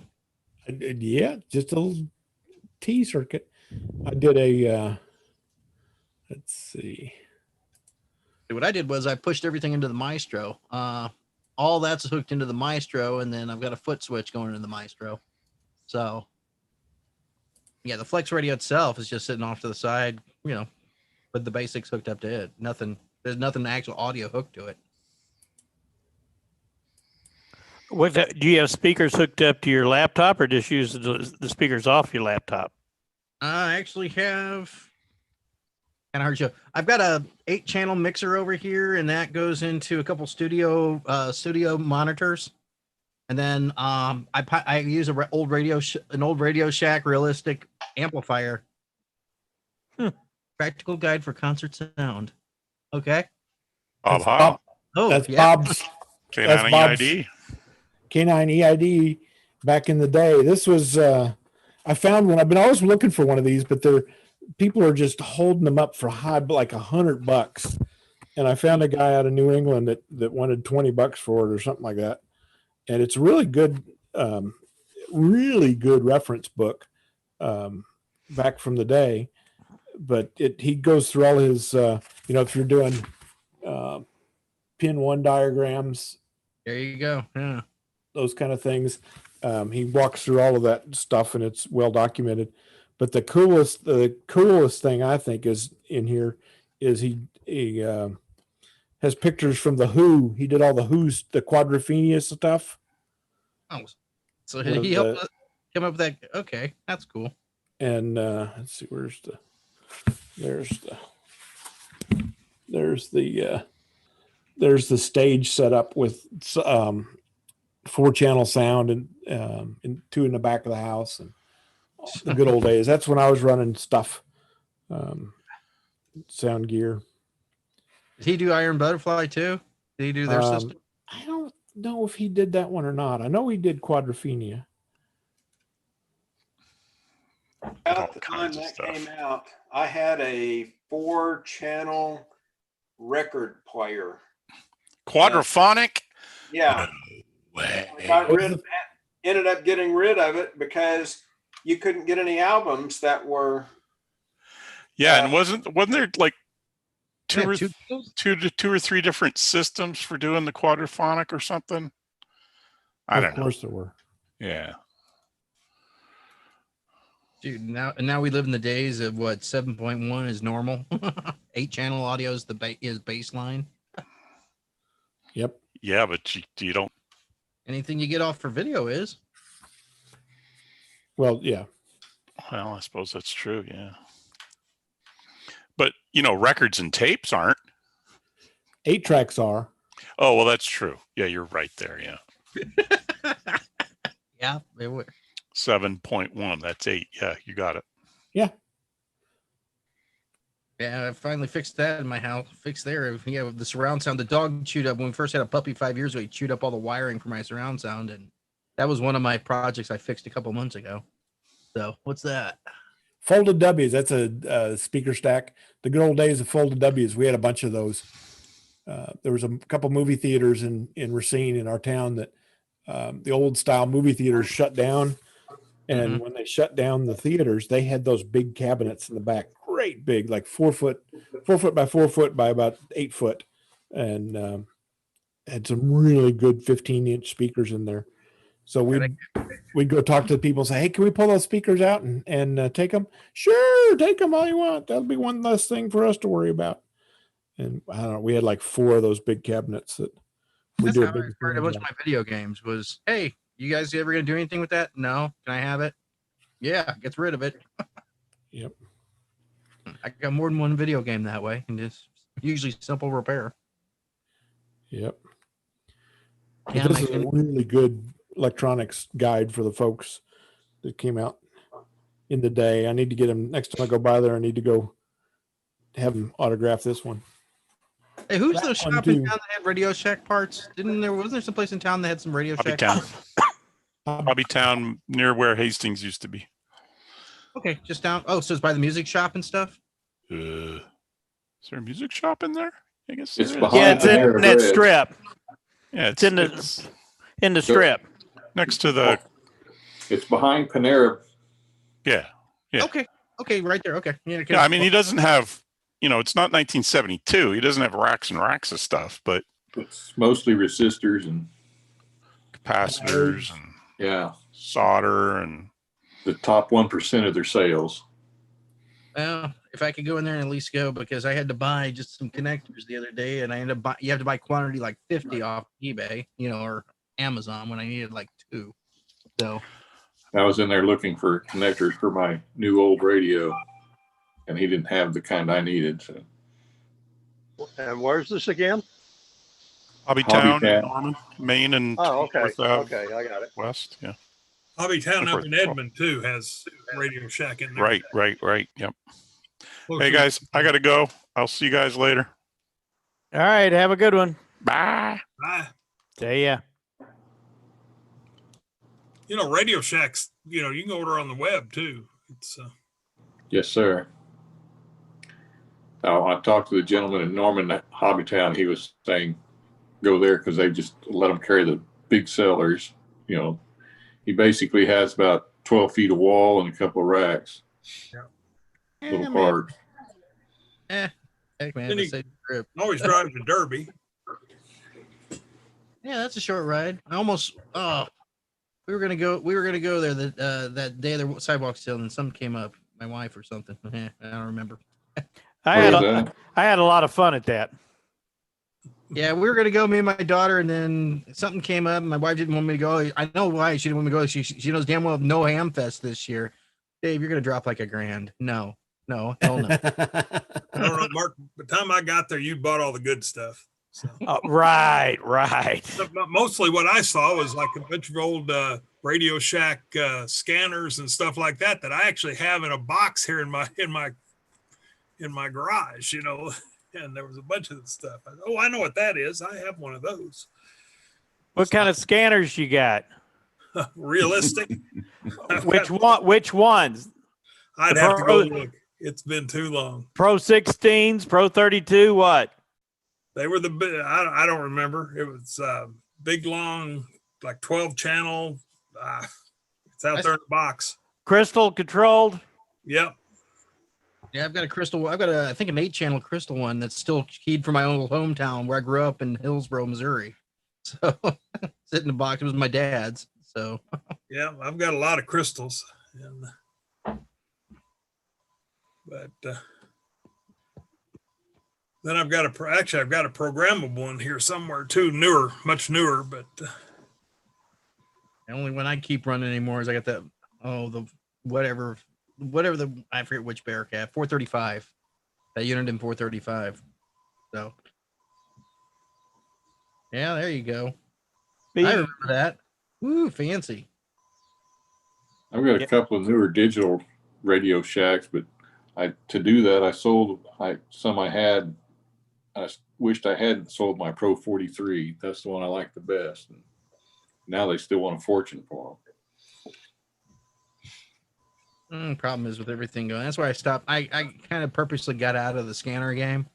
It's just a matter of time with my traveling and all that. I used to carry one with me everywhere I went because it was always cool to listen to. But we're actually Oakland, right where we're at. We're one of the only areas in the country that doesn't have everything encrypted. But you can go on in any of the big cities now and turn on a scanner, and you have it fully programmed. You're not going to hear a thing. I mean, they're even encrypting EMS and fire departments and stuff. So it's just kind of pointless. It's just pure hiss now. Yeah, we don't know how good we have it here. Here's a anyway, it's a Pro 2026 Radio Shack. Yeah. Still work? I don't know. I haven't turned it on in years. I just unplugged it from the wall to show it to you. Well, is it the digital or the crystal controlled? No, I forgot. This one's digital. This one you have to program.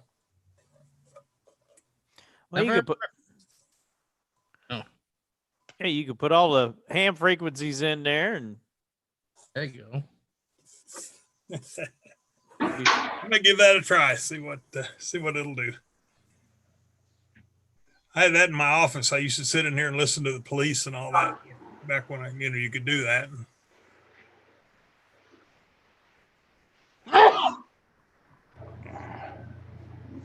Well, gentlemen, I think I want to call an evening. I appreciate all your input. Good. Glad we goofed you up. Y'all have a good evening. You too. Bye-bye. Have a good one. So Wayne, you got an antenna figured out yet? I don't know. Too many ideas, too many possibilities. I got a 40-foot tower here I've been dragging around for like 25 years and never put it up. Now I'm so old and feeble I can't get it put up. So I got to find something that's easier to put up, like maybe a push-up pole. Yeah. Tilt up. Make that 40-foot a tilt up. Interesting you say that. The wife and I had this conversation last night, and I actually thought that too. It's not a self-standing 40-foot, but I've even thought about putting 20 feet of it up. I mean, as a start. Is it a Roan 25? No, it's some off-brand. I don't even know what it is. Some guy, I bought it off of an ex-ham, and he called it a Tri-X tower, but I've never been able to find one like it. Is it, do you know if it's basically the same size as a Roan 25? It's close, yeah. Well, those, you can, going by Roan, you can put the 30-foot tower up, don't need guidelines on it, for up to 30 feet. Really? I don't think they've got anything. You got to have a house bracket.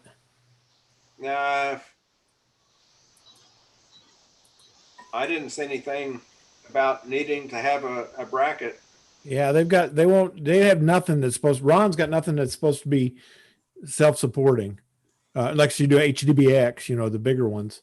Wouldn't it really matter what you're going to put on it too? I mean, well, yeah, but Ron says you got to have at least a house bracket or Gaiam. We had the one at the Red Cross for 40 years that was unguyed, and it was not correct, but it was unguyed, and at year 42 it fell. No problem. So then I told the wife last night, I says, I'd like to have one of those telescoping crank up towers, and that would just solve all of my problems. She's like, okay, so how much do they cost? I said, around 10 grand. I've got a friend that builds these mobile towers for AT&T and all, what they put up at the Super Bowl and everything. And so I was down there at his place in Dallas one time, and I said, hey, what would just the antenna part of this cost? He goes, you don't want to know. He said, but I can get you one for cost. I said, well, anything associated with telco and an outdoor yeah. Yeah. Yeah, that enclosure that I got, my God, if I would have, I lucked out and bought it from, found it. unused, but it was damaged. Yeah, those things are like 10 grand just by themselves.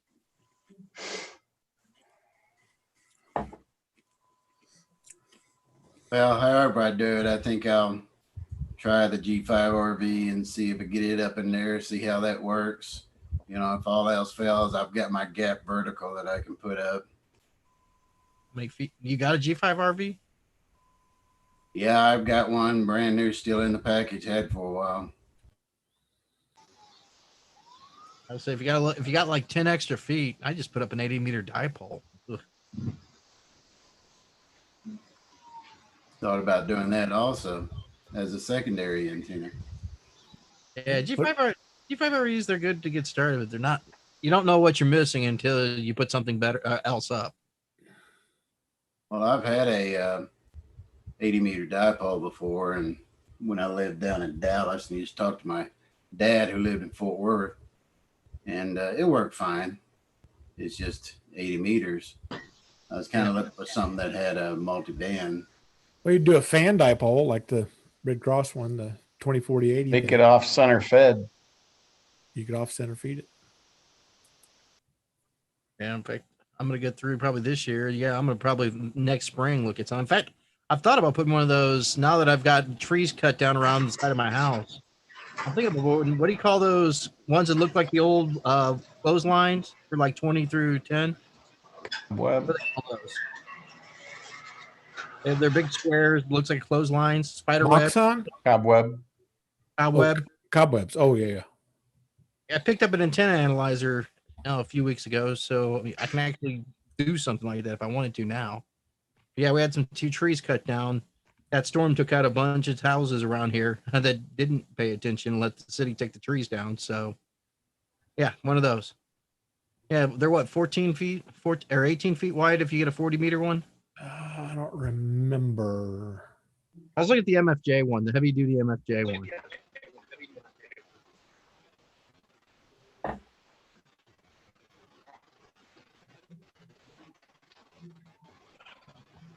Because my horse fence does great for 80 meters. I took the 40 legs off of it.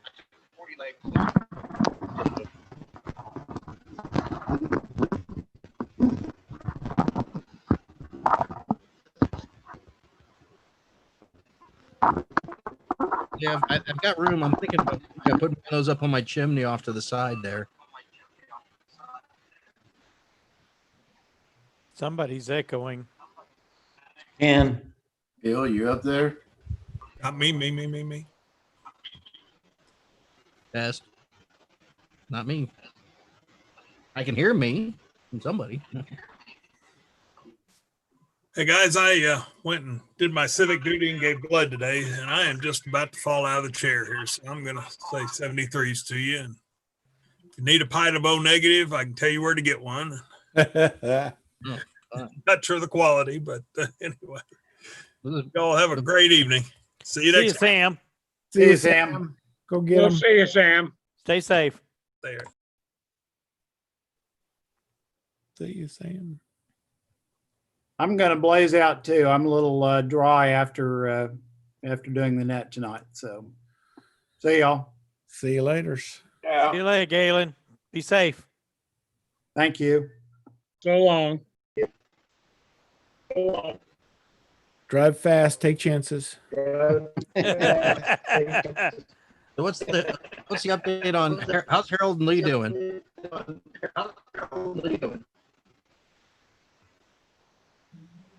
What's your sick question there, David? Oh, there's the echo. There's a terrible echo. Somebody's echoing. I think it's coming out of Ken. Ken, are you echoing? And you shut the garage door. Sorry. What'd you say, David? Hey, how's Harold and Lee doing? I get asked all the time since I'm late night on the 80 meters. I always get asked from the various guys around how Harold, Lee, and Jimmy's doing. I bumped into Jimmy the other day. He's doing fine. He just has given up ham radio for a while. But yeah, I haven't heard Lee or Harold on the radio for at least a month. I don't know. Harold had his heart problem. Right. And I heard he was supposed to go back in. That was the last time I talked to him about a month ago. Both of those guys were on for a little bit, so we chatted for a while, like 1 a.m. Oh, good. And Harold's yeah, been on the morning MacNet occasionally. Good. And he was supposedly doing really well after his event, so he's doing good. I don't know what Lee's last I heard was back with stuff was working well on his back surgery. okay. Yeah, it's been about a month since I heard them on the air, and as I said, I was driving the other day, and I drive by Jimmy's house all the time because he's right there off of 12th, and saw him weed eating, so I went and chatted with him for about a half hour.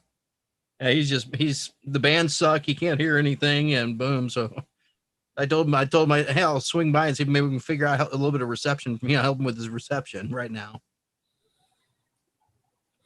Which Jimmy are we talking about?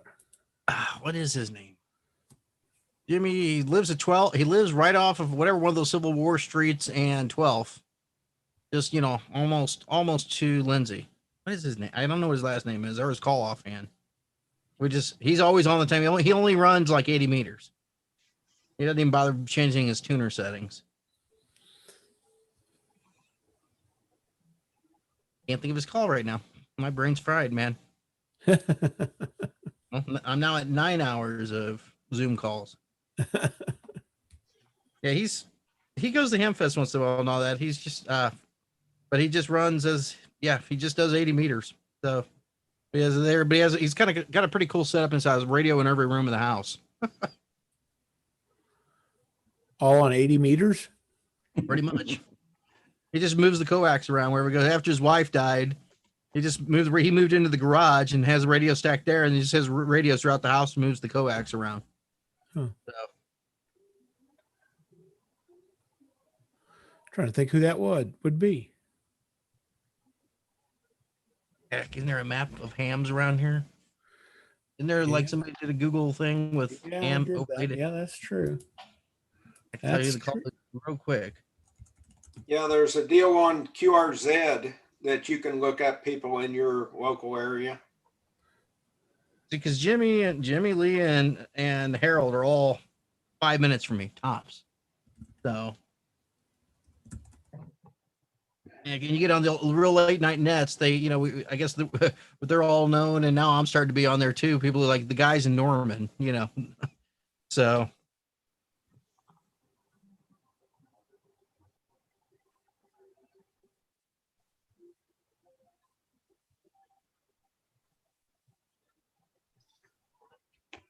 For hams near me here. What is it? 12th and it's about, I'd say, just a few streets north of Lindsay. There, it's one of those Civil War streets right there. Here, let me maps Google.com here. I'll tell you here.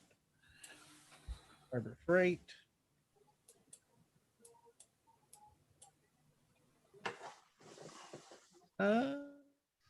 Louisiana. Beaumont. He's at the corner of Beaumont and Richmond. Right off of 12.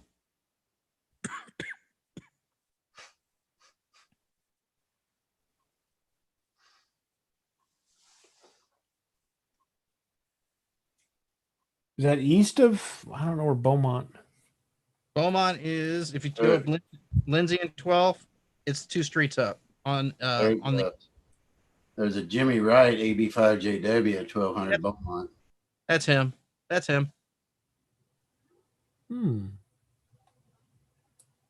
Yeah, he runs. It's just they did that thing a long time back. That Fire and a Wire crew. 3.89 or 3. Was it 8.6 or whatever it is? Is it 8.6 or 8.9? But yeah, they usually get started about 1:30, 2 o'clock in the morning and go until like 5 a.m. You see, occasionally Harold gets on there and Lee and all them.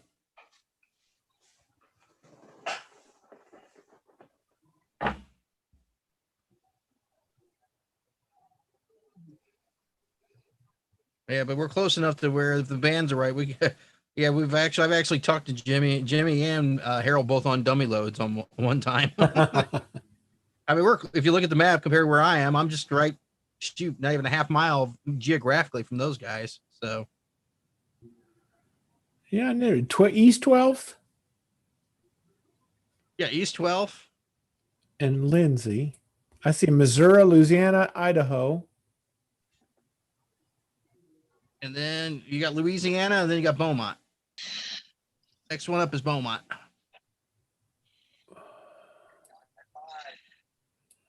Says Idaho. Idaho. You got Louis. If you go there, you got Lindsay. Then you got whatever's the alleyway for the stores there. Then you got Louisiana. Then the next street up is Beaumont, and Jimmy lives at the corner of Beaumont and Richmond. Oh, east. Okay. East. There we go. Got it. Oh, I know where that. Yeah, I know where that antenna is now. You say, yeah. That's east side. Okay, I'm sorry. I was on the west side. Oh, yeah. Yeah, he runs a little 80-meter inverted Yep. V in the backyard. Has had it there for 30 years. Yep. I don't know that I know him. Yeah, he's got one or two of my old radios. I've got a couple of his things, a power supply, and a few others. We've done some horse trading over the years. Yeah, because if you go there, if you just take a little diagonal, about 1,500 feet, you're at my house.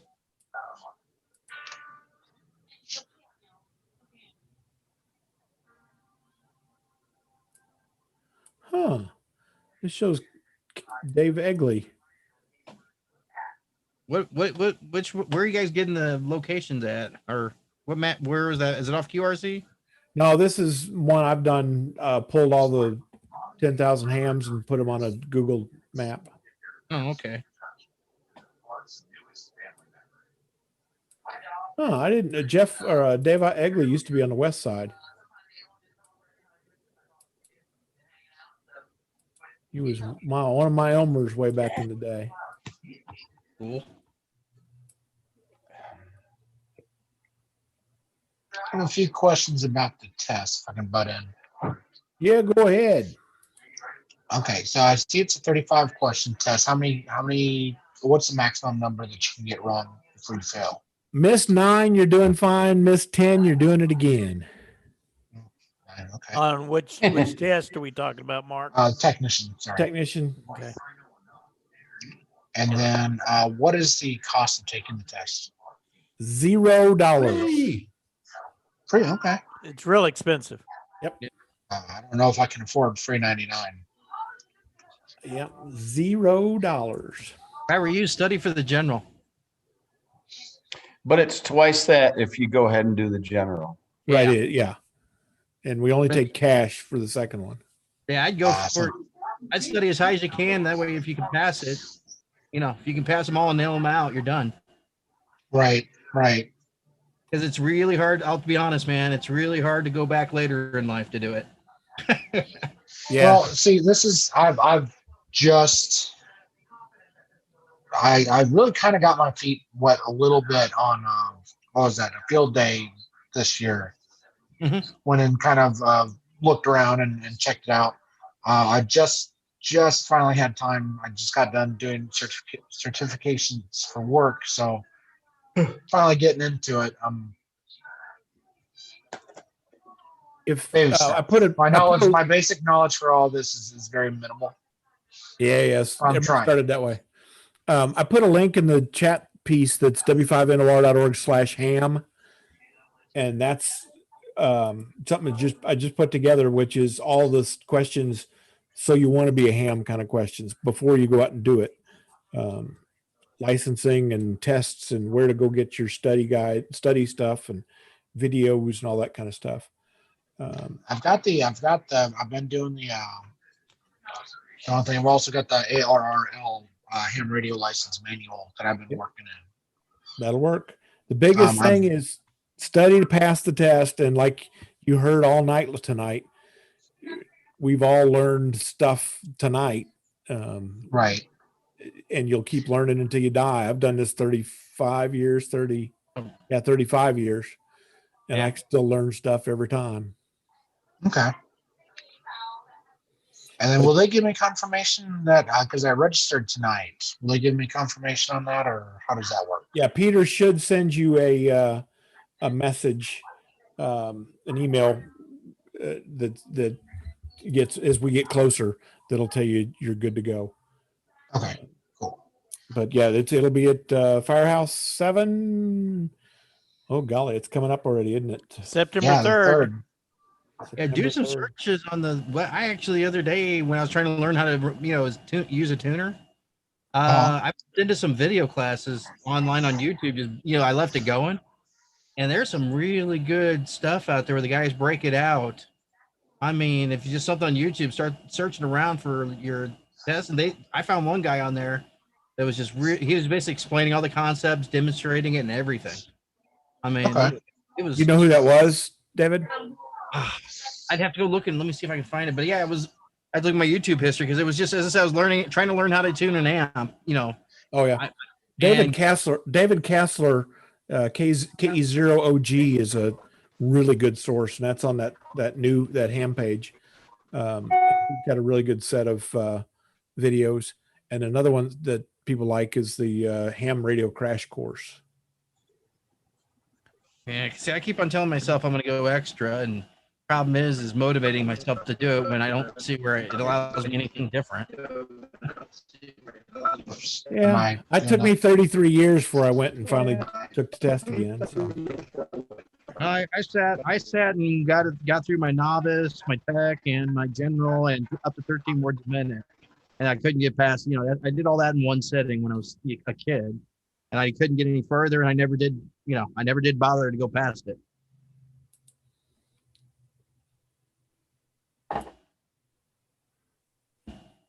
Yeah, I'm looking forward to it. It's definitely challenging, and I like a good challenge. Oh yeah, it's fun. Like I said, I've done this 35 years, so at least you don't have to travel to Kansas City. In my case, it's St. Louis, and then take the code tape test, and sweat that one out. Yeah, I'm that. I don't look it, but I am. You hide it real well. Yeah, I'm turning 50. Well, I became a ham when I was 13, so. Okay. Yeah, someday I took a Radio Shack CB, rechanged it around a little bit so me and my buddies could have our own little private CB channel right in the middle of 10 meters. And I was subject of a little fox hunt from the hams around because back then 10 actually went traveled. And Sam's when one of the local hams basically went to my dad and basically telling him to take it down now and jump in my dad's butt. And he's like, dude, my kid did this, not me. I don't know a damn thing about it. And, right.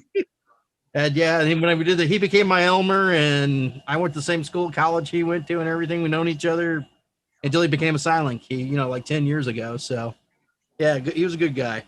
But yeah, so that was kind of fun. Nice. Yeah, because the thing was, I did it right, and I found an old. I forget what I had. I found some old electronics books, then modified the CB enough to do that right. So it was like there, and I modified my friend's walkie-talkies to do it. This is Radio Shack walkie-talkies. So that was kind of fun. Right on. So you're getting close on the self-testing stuff. You're doing pretty good on the technician stuff. Yeah, I'm well over 80% on. Oh, then you're good. Quit. Go to the general. If you're consistently scoring over 80, you're fine. Yeah, go to the general. Go try that next. Now, can I test? So say I do the technician and I pass that, but I take the general and I fail. I'm still going to be the technician, right? Exactly. Okay. Actually, sorry. And it gives you a good test of good practice of running through it to see what's on the test. We always encourage people to do it. Okay. It's usually pretty typical to have them. Anytime you sit there for even back 30 years ago, they'll test. You can test up to see how far you can get.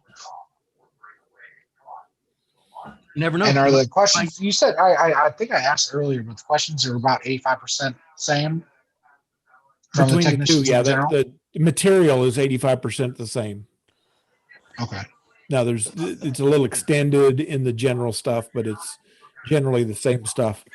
There's some new topics, but not much. Now, if you go to the extra piece, it's a very wide, very shallow. There's two questions on everything, and it'd be a 6-month class to do all of that stuff. So that's something you either got to learn over time, or you just got to spend a lot of time learning the questions on that one. So that's what I'm trying to do.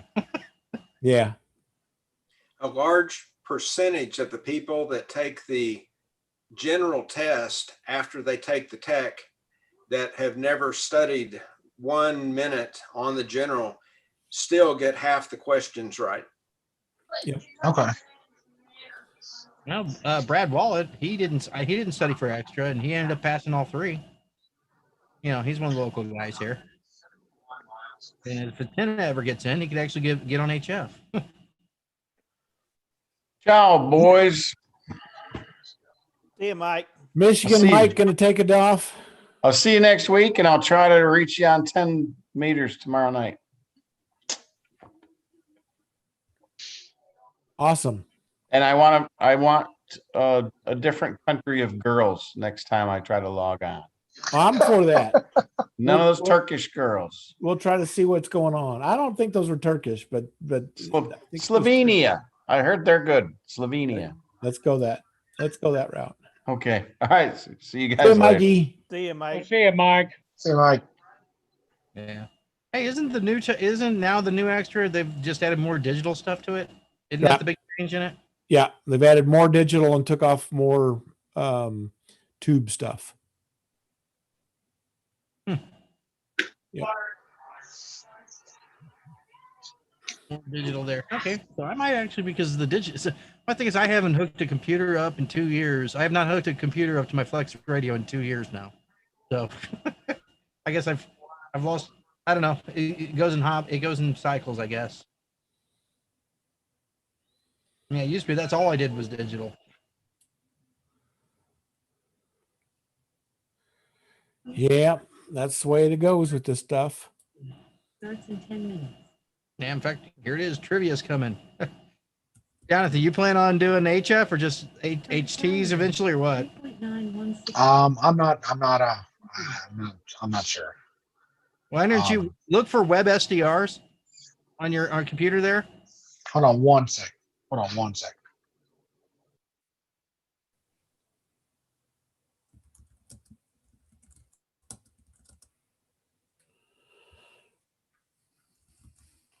All right, I'm back. Yeah, look up a web SDR, and you'll see they'll start. These are radios throughout the world you can tune from your computer. Pick one that's I out in think I was Texas. playing with this. Okay. In about 10 minutes, there's a net that meets every night on 3916 megahertz and 3.916 megahertz. Ugh, dang, I'm fried. But yeah, they have what's called Trivia Net every night at 9 o'clock at night. There's a radio personality down in Texas that his voice, you've probably heard it if you traveled anywhere. But Pete runs a GGY are there, and yeah, he did trivia for an hour. And yeah, just listen to that. That's just one of the nets out there. But yeah, good group of guys on there. But that's like a typical HF thing at night on here. And the bands are horrible, so it's okay. But in the wintertime, it's all over. Okay. But yeah, these are just guys that hang out and rag chew all night long. There's 3 different nets on that frequency. They start from 7 o'clock at night and go to about 12:30 in the morning, 7 days a week. So I'm at websdr.org, and where do I find that information at? All right, hang on here. Let me bring it up. I'll walk you through it. Or what kind of computer are you on? HP laptop. HP Sorry. Window. Okay, so Max, you got to play with a little bit with Chrome to make the audio work. Okay, sdr.org. You bring it up. If you click like filter band there, change that to 80. Filter band.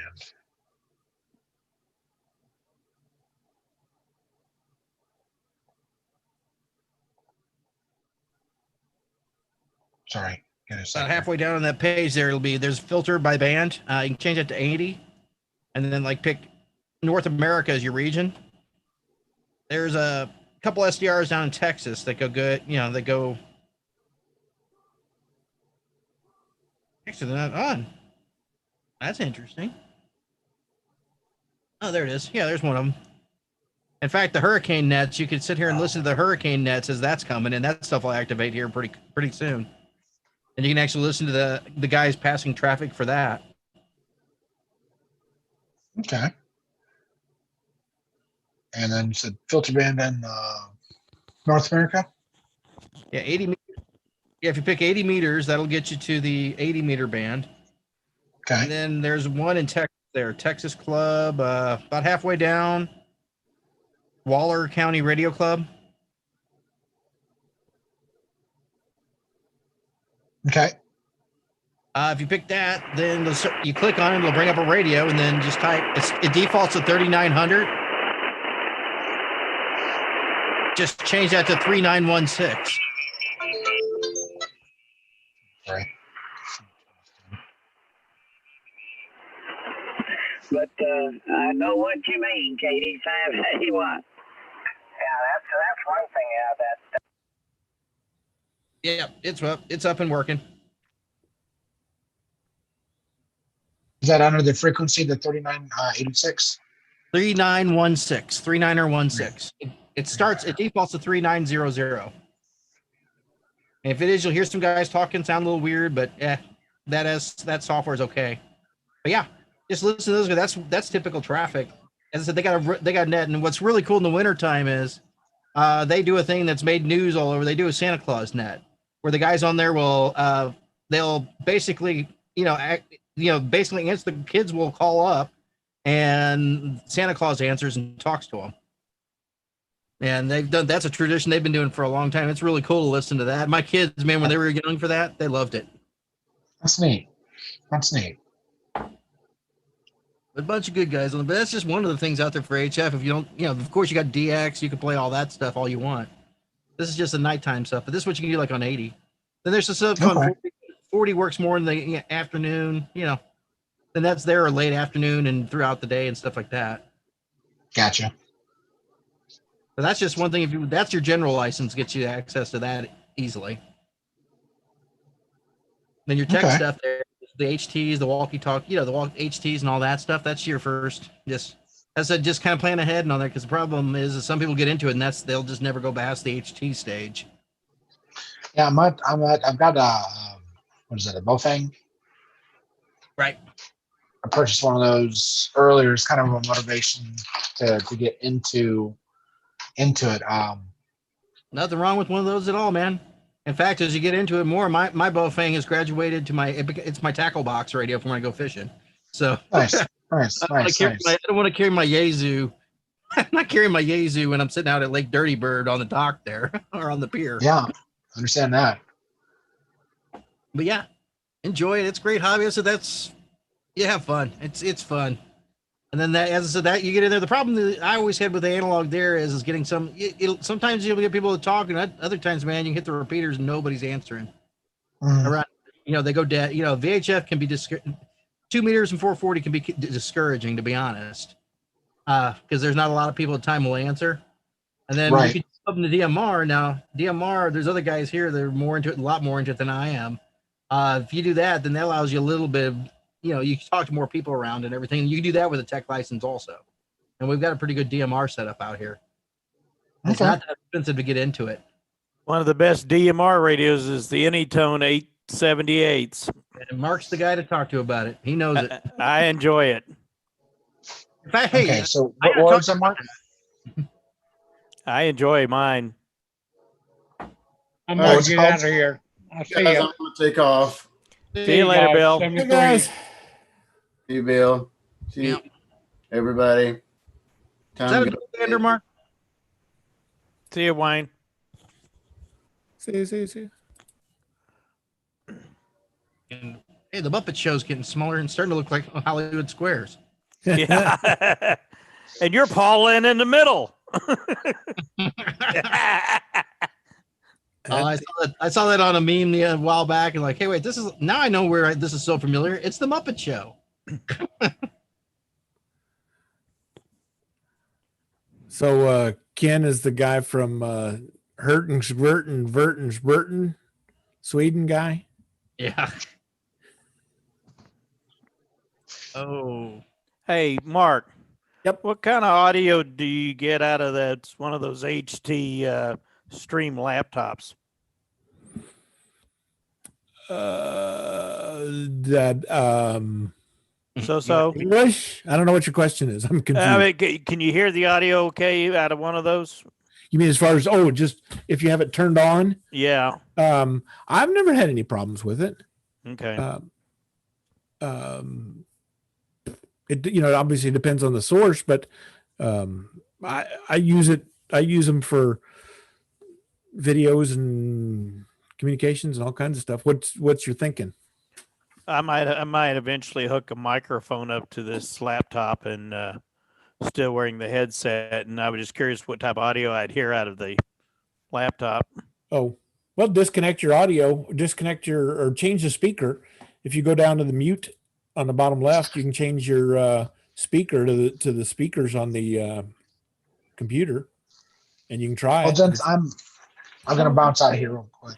All right, man. I just Peter Laws is looking at your application thing. I screwed up one of the database changes I made, so it goofed up your email address. But he'll be sending you a reply on your deal, and looks like you're all signed up, ready to go. All right, awesome. And all right, then we will see you guys. If not next week, it'll be the following week, and hopefully, I'll have a license of some sort. Take your next week and do the general, man. If you're over 80s, chill and go do the general. All righty. Yeah. All right. Well, y'all have a good evening. See You too. next week. All right, guys. I'm gonna kick out of here too. You gonna hear us? You gonna do a test? Should we talk to you? Pull your antenna? Or No. Okay. I'm on a run. I will see you guys next week.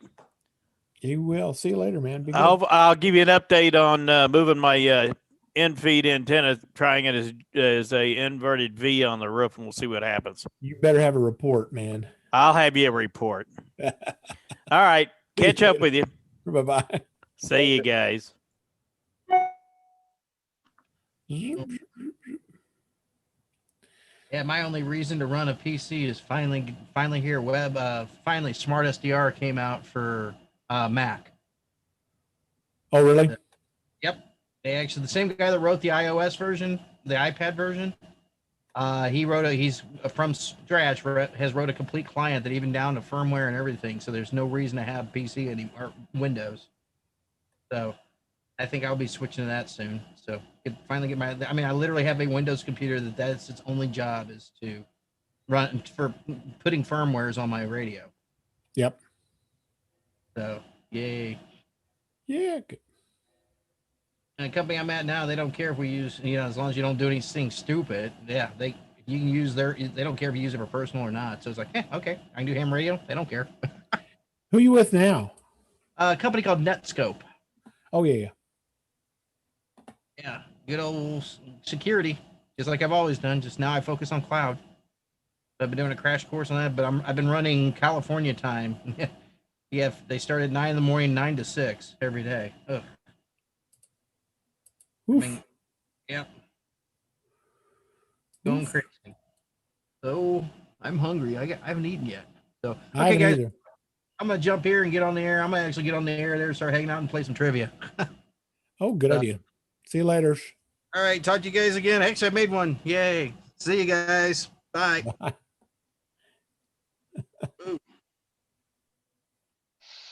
Me too. 7-3, everybody. All righty, Phil. Glad you could be here. Glad you're doing better. Thank you. See you later. See you later. Bye, Larry. Bye, Phil. Or see you, Phil.